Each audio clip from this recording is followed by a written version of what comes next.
ಪೇತ್ರನಿಗೆ ನಾನು ಹೇಳಿದಂತೆ ಮಾಡು. ಯಾವಾಗ ಮಾತು ಹೇಳ್ತಾನೋ ನಾವು ಅದಕ್ಕೆ ಕೇಳಲಿಲ್ಲ. ದೇವರು ಯಾವಾಗ ಹೆಂಗ್ ಮಾತಾಡ್ತಾನೆ? ದೇವರು ಮಾತಾಡೋದು 3 ತರ. ಒಂದೇದು, ಫಸ್ಟ್ ಆಫ್ ಆಲ್, ಯಾರು ದೇವರ ಸಂಗಡ ಅನ್ಯೋನ್ಯತೆಯಲ್ಲಿ ಕರೆಕ್ಟ್ ಆಗಿ ಭಯ ಭಕ್ತಿಯಲ್ಲಿ ದೇವರ ಆಜ್ಞೆಗಳನ್ನು ಫಾಲೋ ಮಾಡಿರ್ತಾರೋ ದೇವರು ಅವರಿಗೆ ಆಕಾಶದಿಂದ ಶಬ್ದ ಕೊಡ್ತಾನೆ. ಫಸ್ಟ್ ಆಕಾಶದಿಂದ ಧ್ವನಿಗಳನ್ನು ಕೂಡಿಸಿ ಧ್ವನಿಗಳಿಂದ ಮಾತನಾಡ್ತಾನೆ. ಎರಡನೇದಾಗಿ, ದೇವರು ಭಯಭಕ್ತಿ ಇರುವಂತರು, ಆತ್ಮಿಕವಾಗಿರೋರು, ದೇವರ ಮೇಲೆ ಆ 50% 70% ನಂಬಿಕೆ ಇಡೋರು ದೇವರವರಿಗೆ ವಚನಗಳಿಂದ, ಪುಸ್ತಕಗಳಿಂದ ಮಾತನಾಡು, ಬೈಬಲಿಂದ ಮಾತನಾಡು. ಬೈಬಲಿಂದ ಮಾತನಾಡ್ತಾನೆ, ಕನಸು ಮುಖಾಂತರಗಳು ಮಾತನಾಡ್ತಾನೆ. ಮತ್ತೆ 3ನೇದಾಗಿ ದೇವರು ಯಾವ ರೀತಿ ಮಾತನಾಡ್ತಾನೆ? ಸೇವಕರ ಮುಖಾಂತರ ನೀವು ಮಾತನಾಡ್ತಾನೆ. ಹಲ್ಲೆಲೂಯಾ. ನಿಮಗಿರುವಂತಹ ಸೇವಕ ನಿಮಿತ್ತವಾಗಿ ನಿಮ್ಮ ಮನೆಗಳಿಗೆ ಶುಭವನ್ನು ಹೇಳೋದಕ್ಕೆ, ಕೃಪೆಯನ್ನು ತರಿಸೋದಕ್ಕೆ, ನಿಮ್ಮ ಆತ್ಮವನ್ನು ದೇವರು ಸ್ಟ್ರಾಂಗ್ ಮಾಡೋದಕ್ಕೆ, ದೇವರು ನಿಮ್ಮ ಜೀವಿತನ ಮಲ್ಟಿಪ್ಲೈ ಮಾಡೋದಕ್ಕೆ ಸೇವಕರಿಗಿದ್ದಾನೆ.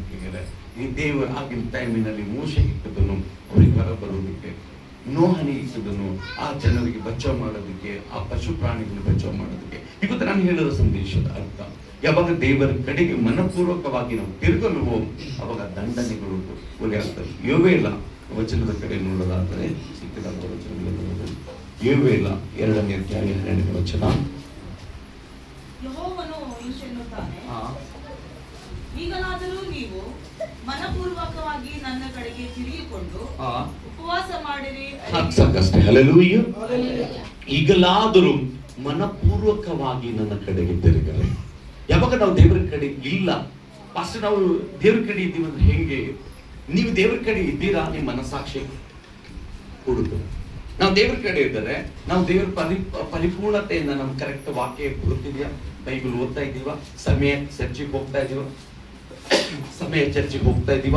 ಸಮಯಕ್ಕೆ ದೇವರ ವಾಕ್ಯಗಳು ಹಿಂಬಾಲಿಸ್ತಾ ಇದೀವ? ದೇವರ ಕಡೆ ನಾವು ಇದ್ದಿದ್ದೀವಿ. ಆದರೆ ನಮ್ಮ ಒಳಗಡೆ ಯಾವ ಕೆಟ್ಟದಿದೆಯೋ ಅಥವಾ ಒಳ್ಳೇದಿದೆಯೋ, ಕೆಟ್ಟ ಮನಸ್ಸು ನಮ್ಮ ಒಳಗಡೆ ಇದ್ರೆ ತಿಳ್ಕೊ, ಇನ್ನು ನಮ್ಮ ಒಳಗಡೆ ಅನ್ಕಂಪ್ಲೀಟ್ ಪ್ರಾರ್ಥನೆ ಇದೆ, ಅನ್ಕಂಪ್ಲೀಟ್ ದೇವರಿಗೆ ನಾವು ನಂಬಿದ್ದೀವಿ. ಪೂರ್ಣನಾಗಿ ನಂಬಲಿಲ್ಲ, ಇನ್ನು ಪೂರ್ಣನಾಗಿ ದೇವರಿಗೆ ತಿಳ್ಕೊತಾ ಇಲ್ಲ, ಪೂರ್ಣನಾಗಿ ದೇವರ ಸಂಗಡ ಅನ್ಯೋನ್ಯತೆಯಲ್ಲಿ ಇಲ್ಲ, ಪೂರ್ಣನಾಗಿ ದೇವರ ಸಂಗಡ ನಾವು ಆಶೀರ್ವಾದದಲ್ಲಿ ಇಲ್ಲ. ಯಾವಾಗ ಪೂರ್ಣನಾಗಿ ದೇವರ ಸಂಗಡ ನಾವು ಬರ್ತೀವಂತ ದೇವರ ಅನ್ಯೋನ್ಯತೆಯಲ್ಲಿ ಇದ್ದಾಗ, ಅನ್ಯೋನ್ಯತೆ ಯಾವಾಗ ಬರ್ತದೆ? ದೇವರ ಜೊತೆ ಕೂಡೋದ್ರಿಂದ. ಕೂಡ್ಬೇಕು ಹೇಗೆ? ನಾವು ಏಕಾಂತ ರೂಮ್ ಅಲ್ಲಿ, ಏಕಾಂತ ಪ್ರಾರ್ಥನದಲ್ಲಿ. ದೇವರ ಬಲ ಎಲ್ಲಿ ಸಿಗ್ತದೆ ಗೊತ್ತಾ ನಮಗೆ? ನಾವು ಪರ್ಸನಲಿ ಒಬ್ಬರಿದ್ದಾರೆ, ಸಿಂಗಲ್. ಎಲ್ಲಿ ವಾಕ್ಯದಲ್ಲಿ ನೋಡೋದಾದ್ರೆ ಯೇಸು ಕ್ರಿಸ್ತನು 40 ದಿನ ಉಪವಾಸಗಳನ್ನು ಮಾಡಿ ಪವಿತ್ರಾತ್ಮ ಅಡವೆ ಒಳಗಡೆ ನಡೆಸಿದ್ರಂತೆ. ಅವಾಗ ಪವಿತ್ರಾತ್ಮ ಯೇಸುನ ಅಡವೆಗೆ ಯಾಕೆ ನಡೆಸಿದ್ರು ಗೊತ್ತಾ? ತಯಾರು ಮಾಡಿದ್ರು ಯೇಸುಗೆ ಪವಿತ್ರಾತ್ಮ. ಎಷ್ಟು ವರ್ಷ ಹತ್ತಲಿಲ್ಲ, ಎಷ್ಟು ತಿಂಗಳುಗಳು ಹತ್ತಲಿಲ್ಲ, ಬರೀ 40 ಡೇಸ್ ಇದೆ. 40 ದಿನಗಳಲ್ಲಿ ದೇವರ ಆತ್ಮ ಅಡವೆ ಒಳಗಡೆ ನಡೆಸಿದ್ರಂತೆ. ಅಡವೆ ಒಳಗಡೆ ಅಂದ್ರೆ ಅಡವೆ ಏನಿದೆ? ಬೈಬಲ್ ಆಧಾರದಿಂದ ಇಸ್ರಾಯೇಲ್ ಜನ ಅಡವೆ ಒಳಗಡೆ ನಡೆದರು. ಅಡವೆ ಅಂದ್ರೆ ಏನು? ದೇವರ ಏಕಾಂತ ಜಾಗದ, ಪ್ರಸನ್ನತೆ ಕೊಡುವ ಜಾಗ, ಆಶೀರ್ವಾದಗಳನ್ನು ತುಂಬಿಕೊಳ್ಳುವ ಜಾಗ. ಆಶೀರ್ವಾದಗಳನ್ನು ಆ ಸ್ಥಳಗಳಲ್ಲಿ ಏಕಾಂತ ಇದ್ದಾಗ ಆಶೀರ್ವಾದಗಳು ನಮ್ಮ ಜೀವಿತದಲ್ಲಿ ಬರ್ತದೆ. ಏಕಾಂತ ಅಂದ್ರೆ ಹೇಗೆ?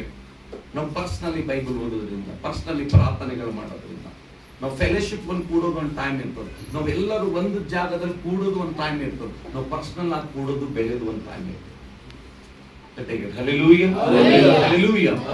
ಎಲ್ಲಾ ಟೈಮಿನಲ್ಲೂ ದೇವರು ಸಿಗೋದಿಲ್ಲ, ಎಲ್ಲಾ ಟೈಮ್ ದೇವ್ರ ಪ್ರಸನ್ನತೆ ಬರುವುದಿಲ್ಲ. ಪ್ರಸನ್ನತೆ ಬರಬೇಕಾದ್ರೆ ಅದರ ಸಮಯ ತಕ್ಕ ಹಾಗೆ ಬರುತ್ತೆ. ನಾವು ಸಮಯ ಮೂಲ್ಯವಾದದ್ದು ಕೊಟ್ಟಿದ್ರೆ ನಮ್ಮ ಮೂಲ್ಯವಾದ ಸಮಯ ಬರುತ್ತೆ. ಇವತ್ತು ಆಲೋಚನೆ ಮಾಡಿ, ನಮ್ಮ ಸಮಯ ಎಷ್ಟದ ದೇವರಿಗೆ?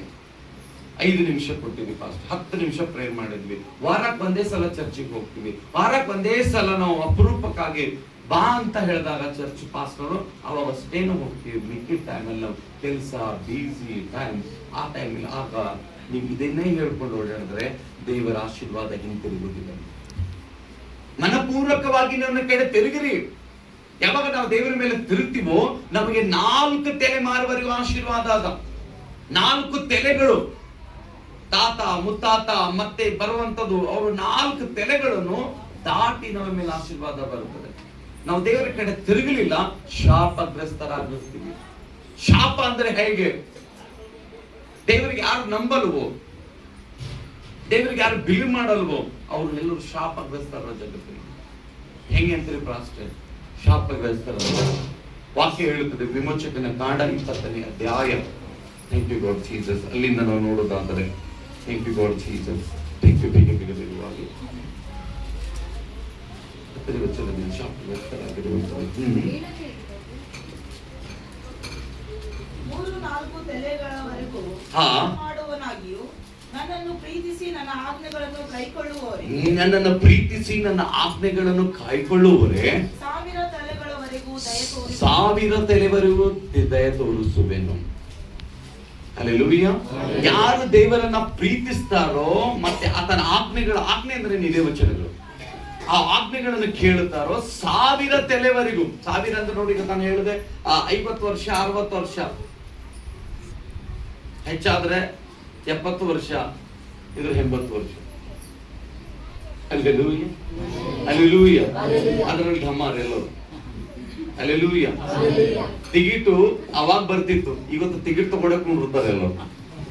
ಹಲ್ಲೆಲೂಯಾ. 70-80ರಲ್ಲಿ ಔಟ್. ಚೆನ್ನಾಗಿದ್ರಿ, ಹೆಲ್ದಿ ಇದ್ದು ವ್ಯಕ್ತಿ ತಿಳ್ಕೊಂಡು 100 ವರ್ಷ, 102, 103, 110 ಎಲ್ಲೋ ಒಂದು ಕಡೆ ಈಗ ಬಿ ಇದೆ, ಒಂದ್ ಕಡೆ ಇದೆ. ಇದು ಎಲ್ಲೋ ಒಂದು ಮನೆಯಲ್ಲಿ ಇದ್ದಾಗ ಅದನ್ನ ಹೇಳುವಾಗ 4 ತಲೆಮಾರ ಆಶೀರ್ವಾದ. ಇವತ್ತು ಮತ್ತೆ 70-80 ಹೋಗಿ ಎಲ್ಲಿಗೆ ಬಂದ್ ನಿಂತದ? 50ಕ್ಕೆ ಬಂದ್ ನಿಂತದೆ. ಮತ್ತೆ 50 ಹೋಗಿ ಎಲ್ಲಿ ಬರ್ತದ? ಹಂತವಾಗಿ ಆಲೋಚಿಸ್ತಾರೆ. ಈಗ ಚಿಕ್ಕ ವಯಸ್ಸಿನಲ್ಲಿ ಸಾಯ್ತಾ ಇದ್ದಾರೆ ಎಷ್ಟು ಚಿಕ್ಕ ಸಣ್ಣ ಏಜ್ಗಳಲ್ಲಿ ಆಕ್ಸಿಡೆಂಟ್ ಆಗಿ ಸಾಯಿಲಿ, ಅಥವಾ ರೋಗ ಬಂದ್ ಸಾಯಿಲಿ, ಶುಗರ್ ಬಂದ್ ಸಾಯಿಲಿ, ಯಾವುದೇ ಪ್ರಕಾರವಾಗಲಿ ಅವ್ರ ಆಯುಷ್ಗಳನ್ನು ಆಟೋಮೆಟಿಕ್ಲಿ ಜೀರೋದಲ್ಲಿ ಬರ್ತಾ ಇದೆ ಅಂತ ಬೆಲೆ ಬಹಳ. ಮೊದಲು ಯಾವ ಬೈಬಲ್ ಅಲ್ಲಿ ಎಷ್ಟು ವರ್ಷ ಬದಲಿಸಿದ್ರು? 3000 ವರ್ಷ, 4000 ವರ್ಷ, 2000 ವರ್ಷ, 105,000 ವರ್ಷ, 110,000 ವರ್ಷ. ಅಲ್ಲಿ ಬಹಳ ಏಜ್ಗಳಿತ್ತು. ಆದರೆ ದೇವರು ಆ ಏಜ್ ತೆಗೆದು ಹಾಕಿದ್ದಾನೆ. ಏಜ್ ದೇವರು ಕಂಟ್ರೋಲ್ ಮಾಡಿಸಿದ. ಯಾಕಂತ ದೇವರು ಭೂಮಿ ಮತ್ತೆ ಆಕಾಶಗಳನ್ನು ಉಂಟು ಮಾಡಿದ ದೇವರು ಎಲ್ಲವನ್ನು ದೇವರು ಕಂಟ್ರೋಲ್ ಮಾಡ್ತಾನೆ, ಎಲ್ಲವನ್ನು ಕಂಟ್ರೋಲ್ ಮಾಡ್ತಾನೆ. ಆದ್ರೆ ಮನುಷ್ಯನಿಗೆ ಯಾಕೆ ದೇವರು ಕಂಟ್ರೋಲ್ ಮಾಡಲ್ಲ? ದೇವರು ಮನುಷ್ಯನಿಗೆ ಅವನ ಮನಸ್ಸು ಬಂದ ಹಾಗೆ, ನಿನಗೆ ಒಳ್ಳೆದು ಮತ್ತೆ ಕೆಟ್ಟದ್ದು ನಿನಗೆ ಜ್ಞಾನ ಇದೆ, ಯಾವುದು ನಂಬಬೇಕೋ ಯಾವುದು ನಂಬಬಾರದೋ ನಮಗೆ ಅರಿವಿದೆ. ದೇವರಿಗೆ ಏನ್ ಆಸೆ ಗೊತ್ತಾ? ಎಲ್ಲ ಜನಗಳು ದೇವರಲ್ಲಿ ಅಡ್ಡ ಬೀಳಬೇಕು. ಕೊನೆ ದಿನದಲ್ಲಿ ಅದು ಅಡ್ಡ ಬೀಳುತ್ತೆ. ಇವ್ರಿಗೆ ಒಂದು ದಿನ ಅದು ಪ್ರೊಫೆಟಿಕ್ ವರ್ಡ್ ಅದ, ಅದು ಪೂರ್ತಿ ಆಗ್ತದೆ. ಆದ್ರೆ ಇನ್ನೊಂದು ವಿಷಯ ನಾನು ಹೇಳ್ತಾ ಇದ್ದೀನಿ, ಯಾವಾಗ ದೇವರ ಭೂಮಿ ಮೇಲೆ ತನ್ನ ಆಲೋಚನೆ ಕೆಲಸ ಮಾಡ್ತಾ ಗೊತ್ತಾ? ಪರಿಪೂರ್ಣತೆಯಿಂದ ದೇವರು ನಮಗೆ ಬುದ್ಧಿ ಕೊಟ್ಟಿದ್ದಾನೆ, ಜ್ಞಾನ ಕೊಟ್ಟಿದ್ದಾನೆ, ಕೈ ಕೊಟ್ಟಿದ್ದಾನೆ, ಕಾಲು ಕೊಟ್ಟಿದ್ದಾನೆ. ಪಶು ಪ್ರಾಣಿಗಳಿಗಂತೂ ಯಾವುದಕ್ಕೂ ಇಲ್ಲ, ನಾಲ್ಗೆ ಇಲ್ಲ. ನಾಯಿಗೆ ನಾಲ್ಗೆ ಇಲ್ಲ ಅಂದ್ರೆ ಮಾತಾಡೋಂಥ ಪವರ್ ಇಲ್ಲ ಒಳಗಡೆಯಿಂದ, ಬರೀ ಹೊಗಳ್ಬೋದು. Hallelujah, hallelujah. ನಮಗಂತೂ ಎಲ್ಲಾ ಜ್ಞಾನ ಇದೆ. ಎಲ್ಲ ಭೂ ಜಂತುಗಳಲ್ಲಿ ನಾವೆಲ್ಲರೂ ಶ್ರೇಷ್ಠರಾಗಿದ್ದೀವಿ, ಬಹಳ ಬುದ್ಧಿ ಉಳ್ಳವರಾಗಿದ್ದೀವಿ. ನಮ್ಮಲ್ಲಿ ಯಾವುದು ಕಮ್ಮಿ ಇಲ್ಲ, ಎಲ್ಲ ಪರ್ಫೆಕ್ಟ್ ಇದ್ದಿದ್ದೀವಿ. ನಾವು ಮನಸ್ಸು ಮಾಡಿದ್ರೆ ಏನು ಬೇಕಾದ್ರೂ ಮಾಡಬಹುದು, ಅಷ್ಟು ಶಕ್ತಿ ನಮ್ಮಲ್ಲಿ ಇದೆ. ಆದರೆ ಮನುಷ್ಯ ಸರಿಯಾದದನ್ನು ನಂಬುತ್ತಾ ಇಲ್ಲ. ದೇವರ ಕಡೆ ಕರೆಕ್ಟ್ ಆಗಿ ನಂಬಿಕೊಂಡು ಮತ್ತೆ ದೇವರ ಕಡೆ ಯಾವಾಗ ತಿರುಗ್ತಾ ಇಲ್ವೋ ಆ ವ್ಯಕ್ತಿಗೆ ದೇವರದಿಂದ ದುಃಖವಾಗಿದೆ. ಇವತ್ತಿಗೆ ದೇವರು ಮೇಲೆ ದುಃಖಿಸ್ತಾ ಇದ್ದಾನೆ. ಯಾವಾಗ ನಾನು ಕೈ ಚಾಚಿ ಕರಿತಾ ಇದ್ದೀನಿ, ನನ್ನ ಮಗಳೇ ನೀ ನನ್ನ ಹತ್ರ ಬಾ, ನನ್ನ ಮಗನೇ ನಿನ್ನ ಹತ್ರ ಬಾ. ಯಾವಾಗ ದೇವರು ಅವರಿಂತವರಿಗೆ ಹೊರಗಡೆ ಇದ್ದಂತ ಜನರಿಗೆ ದೇವರು ಬ್ರೇಕ್ ಮಾಡ್ತಾ ಇದ್ದಾನೆ. ಇವತ್ತು ನೀವು ದೇವರಿಗೆ ನಂಬಿದಲ್ಲಿ ಕೂತ್ಕೊಂಡಿದ್ದೀರಾ, ನಂಬಲಾರದವರು ನಾಶನವಾಗ್ತಾ ಇದ್ದಾರೆ, ಅಂಧಕಾರದಲ್ಲಿದ್ದಾರೆ, ದುಷ್ಟಾತ್ಮದಲ್ಲಿದ್ದಾರೆ, ಮಂತ್ರವಾದಿ ಶಕ್ತಿಯಲ್ಲಿ ದುಷ್ಟನ ಕ್ರಿಯೆಯಲ್ಲಿದ್ದಾರೆ. ಅವರಿಗೆ ನಿಜವಾದ ದೇವರು ಇದಾನೆ ಎಂಬುದಾಗಿ ಅವ್ರಿಗೆ ಗೊತ್ತೇ ಇಲ್ಲ. ಇವತ್ತು ಬಹಳ ಜನ ಹೊರಗಡೆ ಅಳ್ತಾ ಇದ್ದಾರೆ. ಅವ್ರಿಗೆ ಯಾರು ತರಬೇಕು? ದೇವರ ವಾಕ್ಯ ನೀನ್ ಯಾವತ್ತು ಕೇಳಿದ್ಯೋ ಸ್ಟ್ರಾಂಗ್ಲಿ, ನೀನ್ ಯಾವಾಗ ಸ್ಟ್ರಾಂಗ್ಲಿ ಬೆಳಿತೀಯೋ ನೀನ್ ಇನ್ನೊಬ್ಬರನ್ನ ಹೋಗ್ತಾ ಇರಬಹುದು. ಅವ್ರಿಗೆ ತಂದ ಮೇಲೆ ಅವ್ರಿಗೆ ಏನು ಚೇಂಜ್ ಮಾಡೋ ಅವಶ್ಯಕತೆ ಇಲ್ಲ. ಅವ್ರಿಗೆ ಕೂಡಿಸಿದ ಮೇಲೆ ದೇವರ ವಾಕ್ಯಗಳು ಅವರಿಗೆ ಚೇಂಜ್ ಮಾಡುತ್ತವೆ. Hallelujah, hallelujah. ಮೇಲೆ ಒಂದು ಮಾತು ಹೇಳಿದೆ, ವಾಕ್ಯಗಳ ಆಶೀರ್ವಾದ ಹೇಗೆ ಬರ್ತದೆ? ಕೇಳೋದ್ರಿಂದ, ನಡೆಯೋದ್ರಿಂದ, ಹೇಳೋದ್ರಿಂದಲೂ ಬಿ ಆಶೀರ್ವಾದಗಳು ಬರ್ತವೆ. ನಮ್ಮ ಬಾಯಿ ನಾವು ಹೇಳೋದ್ರಿಂದ. ಹಲ್ಲೆಲೂಯಾ. ನಾನು ಹೇಳುವ ಕೇಳ್ತಾ ಇರುವಂತ ವರ್ಡ್ ನಿಮಗೆ ಆಶೀರ್ವಾದ. ಇಷ್ಟರಲ್ಲೆಲ್ಲ ಆಶೀರ್ವಾದ ಇದೆ. ಕಹಿ ಸ್ವಲ್ಪ ಜಾಗದಲ್ಲಿದೆ, ಸಿಹಿ ಜಾಸ್ತಿ ಇದೆ. ಅದರ ಸಿಹಿ ಎಲ್ಲಿದೆ ಗೊತ್ತಿಲ್ಲ ಜನರಿಗೆ. ಸಿಹಿ ಸಕ್ರಿಯಲ್ಲಿ ಹುಡುಕ್ತಾರೆ, ಸಿಹಿ ಜೇನಲ್ಲಿ ಹುಡುಕ್ತಾರೆ, ಸಿಹಿ ಬೆಲ್ಲದಲ್ಲಿ ಹೋಗಿ ಹುಡುಕ್ತಾರೆ. ಆದರೆ ಆತ್ಮಿಕವಾದ ಸಿಹಿ ದೇವರ ವಚನದಲ್ಲಿದೆ ಪ್ರಿಯರೇ. ಹಲ್ಲೆಲೂಯಾ. ಮನುಷ್ಯರ ಕಣ್ಣಿಗೆ 3-4 ವಸ್ತುಗಳು ಕಾಣಿಸಬಹುದು, ಆದರೆ ರಿಯಲ್ ಆಗಿ ಆತ್ಮದಲ್ಲಿ ನಡೆಯೋನು ಇದನ್ನ ನೋಡುತ್ತಾನೆ. ಆದರೆ ಇದಕ್ಕಿಂತಲೂ ಇನ್ನೊಂದು ರುಚಿಕರವಾದ ಸಿಹಿ ದೇವರ ವಾಕ್ಯ ನಮ್ಮ ಒಳಗಡೆ ಇದೆ. ಸೈಲೆಂಟ್ ಮಾಡಿ. ಹಲ್ಲೆಲೂಯಾ. ಅಲ್ಲಿ ಕೇಳುವ ಸಂದೇಶದ ಅರ್ಥ ಪ್ರಿಯರೇ, ಇವತ್ತು ನಿಮ್ಮ ಮನಸ್ಸಾರೆ ಇವತ್ತು ಏನಾದರೂ ವಾಕ್ಯಗಳು ಕೇಳ್ತಾ ಆಲೋಚನೆ ಮಾಡಿ ನಿಮ್ಮ ಆಶೀರ್ವಾದದಲ್ಲಿ ಇಳಿತಾ ಇರಬಹುದು. ಆಮೇಲೆ ಹೇಳಲಿಲ್ಲ. ಇವತ್ತು ಮನಸ್ಸಾರೆ ಏನಾದರೂ ವಾಕ್ಯಗಳು ಕೇಳಿದ್ರೆ ಇವತ್ತು ನಿಮ್ಮ ಆಶೀರ್ವಾದದ ತುಂಬಿಕೊಂಡು ತೃಪ್ತರಾಗಿರ್ಬೋದು. ಆಶೀರ್ವಾದ ಬರೋದು ಹೇಗೆ? ಹೇಳ್ತಲೇ ಇರುವಂತರು ಮತ್ತೆ ಕೇಳುವಂತವರಿಗೆ ರಿಸೀವ್ ಮಾಡ್ಕೊಳ್ಳೋದು, ಅದು ಮಾತುಗಳನ್ನು ರಿಯಲ್ ಆಗಿ ಆಮೇನ್ ಅಂತ ಹೇಳುವವನಿಗೆ ಆಶೀರ್ವಾದ ತುಂಬುವಂತದ್ದಾಗಿರುತ್ತೆ. ಹಲ್ಲೆಲೂಯಾ. ಹಲ್ಲೆಲೂಯಾ. ಈ ತಲೆಮಾರ ಆಶೀರ್ವಾದ ಅಂದ್ರೆ ಏನು? ಇದು 4 ತಲೆಮಾರವರೆಗೆ ಆಶೀರ್ವಾದ ಅಂದ್ರೆ ಏನು? 5 ತಲೆಮಾರುಗಳಿಗೆ ಆಶೀರ್ವಾದ ಬರ್ತಾ ಇದೆ ಅಂದ್ರೆ ಏನು? ಎಲ್ಲಿಂದ ಬಂತು ಅದು ಆಶೀರ್ವಾದ? ಆಶೀರ್ವಾದ ಅಂದ್ರೆ ಹೆಂಗೆ? ಆಶೀರ್ವಾದ ಯಾವುದೋ ಗೋಲ್ಡ್ ಮಾರ್ಕೆಟ್ ಅಲ್ಲಿ ಸಿಗೋದಿಲ್ಲ, ಒಂದು ಸಂತೆಯಲ್ಲಿ ಸಿಗೋದಿಲ್ಲ, ಒಂದು ಬೀದಿಯಲ್ಲಿ ಕಿರಾಣಾ ಶಾಪ್ ಅಲ್ಲಿ ಆಶೀರ್ವಾದ ಸಿಗೋದಿಲ್ಲ. ಆಶೀರ್ವಾದ ಸಿಗೋದು ಒಳ್ಳೆ ನಡತೆಗಳಿಂದ ಆಶೀರ್ವಾದ ಹೇಗೆ ಆಶೀರ್ವಾದ ಬರ್ತದೋ ಅದ್ರ ಟಾಪಿಕ್ ಗಳನ್ನು ಹೇಳ್ತೇನೆ. ನೀವು ಮೈಂಡ್ ನಲ್ಲಿ, ಹೃದಯದಲ್ಲಿ ಫಿಟ್ ಮಾಡ್ಕೊಂಡಿರ್ಬೋದು. ಆಶೀರ್ವಾದ ಬರೋ ರೂಪಗಳು ಹೇಳ್ತಾ ಇದ್ದೀನಿ.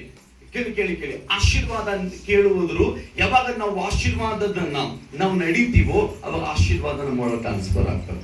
ಒಂದನೇದು. ಎರಡನೇದಾಗಿ ಆಶೀರ್ವಾದಕ್ಕೆ ಫಸ್ಟ್ ಆಫ್ ಆಲ್ ಆಶೀರ್ವಾದ ಅನ್ನೋದು ನಾವು ಕೇಳೋದ್ರಿಂದ ಮತ್ತೆ ಅದರ ಪ್ರಕಾರ ನಡೆಯೋದ್ರಿಂದ, ಆಶೀರ್ವಾದವು ನಮ್ಮ ಬಾಯಿಯಿಂದ ಹೇಳೋದ್ರಿಂದಲೂ ನಮ್ಮ ಮೇಲೆ ಆಶೀರ್ವಾದ ಬರ್ತದೆ. ಫಸ್ಟ್ ಹೆಂಗೆ ಬಾಯಿಯಲ್ಲಿ ಹೇಗೆ ಆಶೀರ್ವಾದಗಳು ನಾವು ಹೇಳೋದ್ರಿಂದ ಆಶೀರ್ವಾದ ಬರ್ತದೆ? ಸಪೋಸ್ ಅನ್ಕೊಡಿ, ನಿಮ್ಮ ಬಾಯಿಯಲ್ಲಿ ಜೀವವೂ ಮರಣ ಬೇರೆ. ನಿಮ್ಮ ಬಾಯಿಯಲ್ಲಿ ಜೀವವೂ ಇದೆ ಮತ್ತೆ ಮರಣ ಇದೆ. ದೇವರ ವಾಕ್ಯ ಹೇಳುತ್ತದೆ ನಿನ್ನ ನಾಲಿಗೆಯಲ್ಲಿ ಜೀವವೂ ಇದೆ ಮತ್ತೆ ಮರಣ, ಜ್ಞಾನೋಕ್ತಿ. ಹಲ್ಲೆಲೂಯಾ. ಯಾವಾಗ ನೀವು ಆ ಜೀವವು ಮತ್ತೆ ಮರಣವು ನಿಮ್ಮ ಜೀವದ ಮಾತಾಡಿದ್ರೆ ಜೀವದ ಆಶೀರ್ವಾದಗಳು ತಗೊಳ್ತೀಯ. ಹಲ್ಲೆಲೂಯಾ. ಹಲ್ಲೆಲೂಯಾ. ಮರಣದ ವಿಷಯಗಳ ಬಗ್ಗೆ ಮಾತನಾಡಿದ್ರೆ, ಸತ್ತಿರೋ ವಿಷಯಗಳ ಬಗ್ಗೆ ಮಾತನಾಡಿದ್ರೆ, ಸತ್ತು ಹೋದ ಮಾತುಗಳ ಬಗ್ಗೆನೇ ನೀವು ಮಾತನಾಡ್ತೀವಿ.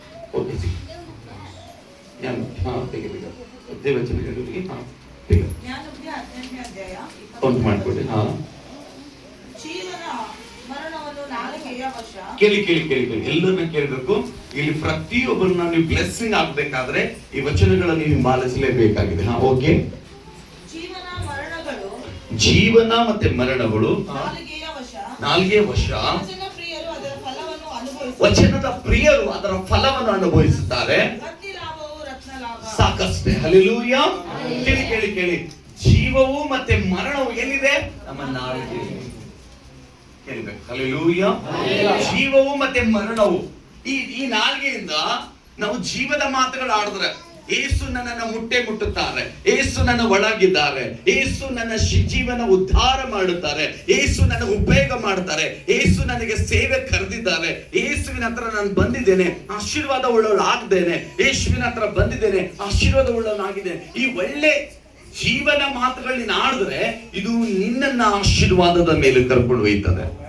ನೀನ್ ಯಾವಾಗ ನಿನ್ನ ಬಾಯಿಯಲ್ಲಿ ಬ್ಯಾಡ್ ನ್ಯೂಸ್ ಗಳನ್ನ ನುಡಿತ್ಯೋ, ಅಯ್ಯೋ ನನ್ನ ಕೈಲಿ ಆಗಲ್ಲ, ನನಗೆ ಸಿಗಲ್ಲ, ದೇವರು ನನ್ನನ್ನು ಪ್ರೀತಿಸಲ್ಲ, ದೇವರು ನನ್ನನ್ನ ಯಾವುದೇ ರೀತಿ ಸಹಾಯ ಮಾಡಲ್ಲ, ದೇವರು ನನ್ನ ಲೈಫಿನಲ್ಲಿ ಇಲ್ಲ, ನನ್ನ ಎಕ್ಸಾಮ್ ಅಲ್ಲಿ ಪಾಸ್ ಆಗಲ್ಲ, ನನ್ನ ಕುಟುಂಬ ಉದ್ಧಾರ ಆಗಲ್ಲ, ನನ್ನ ಭವಿಷ್ಯ ಕಟ್ಟಕ್ಕೂ ಆಗಲ್ಲ, ನನ್ನ ಜೀವನ ಇಷ್ಟೇ ಇದೆ, ಇನ್ನು ಮೇಲಿಂದ ನನ್ನ ಲೈಫ್ ಇಲ್ಲ, ನಾನು ಸಾಯ್ತೀನಿ, ನಾನು ಹೆಂಗಾದ್ರೂ ಸಾಯ್ತೀನಿ, ನನ್ನ ಬದುಕದ ಆಸೆ ಇಲ್ಲ, ನಾನು ಕುಡಿದು ಸಾಯ್ತೀನಿ, ನೀನ್ ಹಂಗಾಗ್ಲಿ ಹಿಂಗಾಗ್ಲಿ ಅಂತ ನಮ್ಮ ಬಾಯಿಗಳಿಂದ ನಾವು ಯಾವತ್ತು ಬ್ಯಾಡ್ ನ್ಯೂಸ್ಗಳನ್ನ ನಾವು ನುಡಿತೀವೋ ಮನೆ ಒಳಗಡೆ, ನಮ್ಮ ಮನಸ್ಸು ಒಳಗಡೆ, ಅದು 100% ಅದರ ಒಳಗಡೆ ಕೆಲಸ.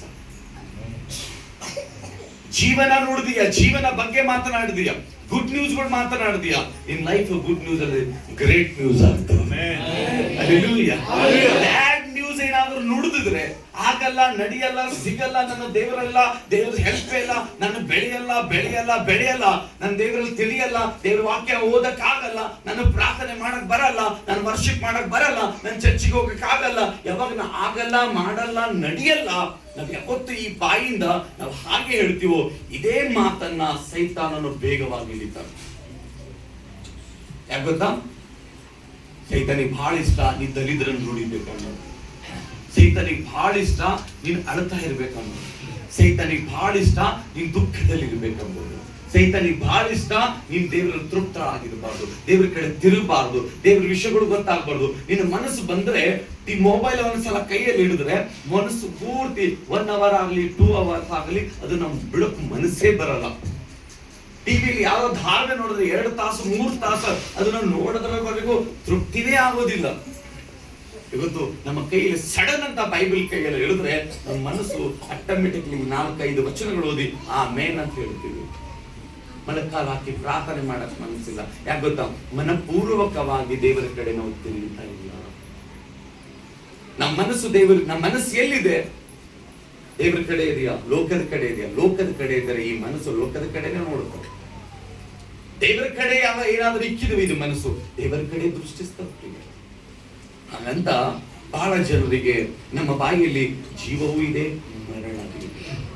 ನಿಮಗೆ ಕೆಲಸ ಸಿಗಲ್ಲ, ನನ್ನ ಎಕ್ಸಾಮ್ ಪಾಸ್ ಆಗಲ್ಲ, ನನ್ನ ಹೆಂಡತಿ ಚೆನ್ನಾಗಲ್ಲ, ನನ್ನ ಮಕ್ಕಳು ಹಿಂಗೆ ಇರಲ್ಲ, ನನ್ನ ಗಂಡ ಕುಡುಕ್ತಾ ಇದ್ದಾನೆ, ನನ್ ಫೇಲ್ ಇದ್ದೀನಿ, ನನ್ನ ಜೀವನ ಇಷ್ಟೇ ಇದೆ, ನಾನು ಇವತ್ತು ಬದುಕಲ್ಲ, ಸಾಯ್ತೀನಿ. ಒಂದಿನ ಟ್ರೈನ್ ಬಿದ್ದು ಸಾಯ್ತೀನಿ, ಒಂದಿನ ಪಾಸಿ ಹಾಕೊಂಡು ಸಾಯ್ತೀನಿ, ಒಂದಿನ ಬಾವಿ ಬಿದ್ದಾದ್ರೂ ಸಾಯ್ತೀನಿ, ಒಂದು ದಿನ ನಾನು ಏನಾದ್ರೂ ಮಾಡ್ತೀನಿ, ಯಾರಿಗಾದ್ರೂ ಕೊಲೆ ಮಾಡ್ತೀನಿ. ನನ್ ಏನು ಹೇಳಿರ್ತೀವೋ ಇದು ರೆಕಾರ್ಡ್ ಆಗ್ತದೆ. ಒಂದಿನ ಜೀವನದ ರಿಯಲ್ ಆಗಿ ಹಂಗೆ ಆಗ್ತದೆ.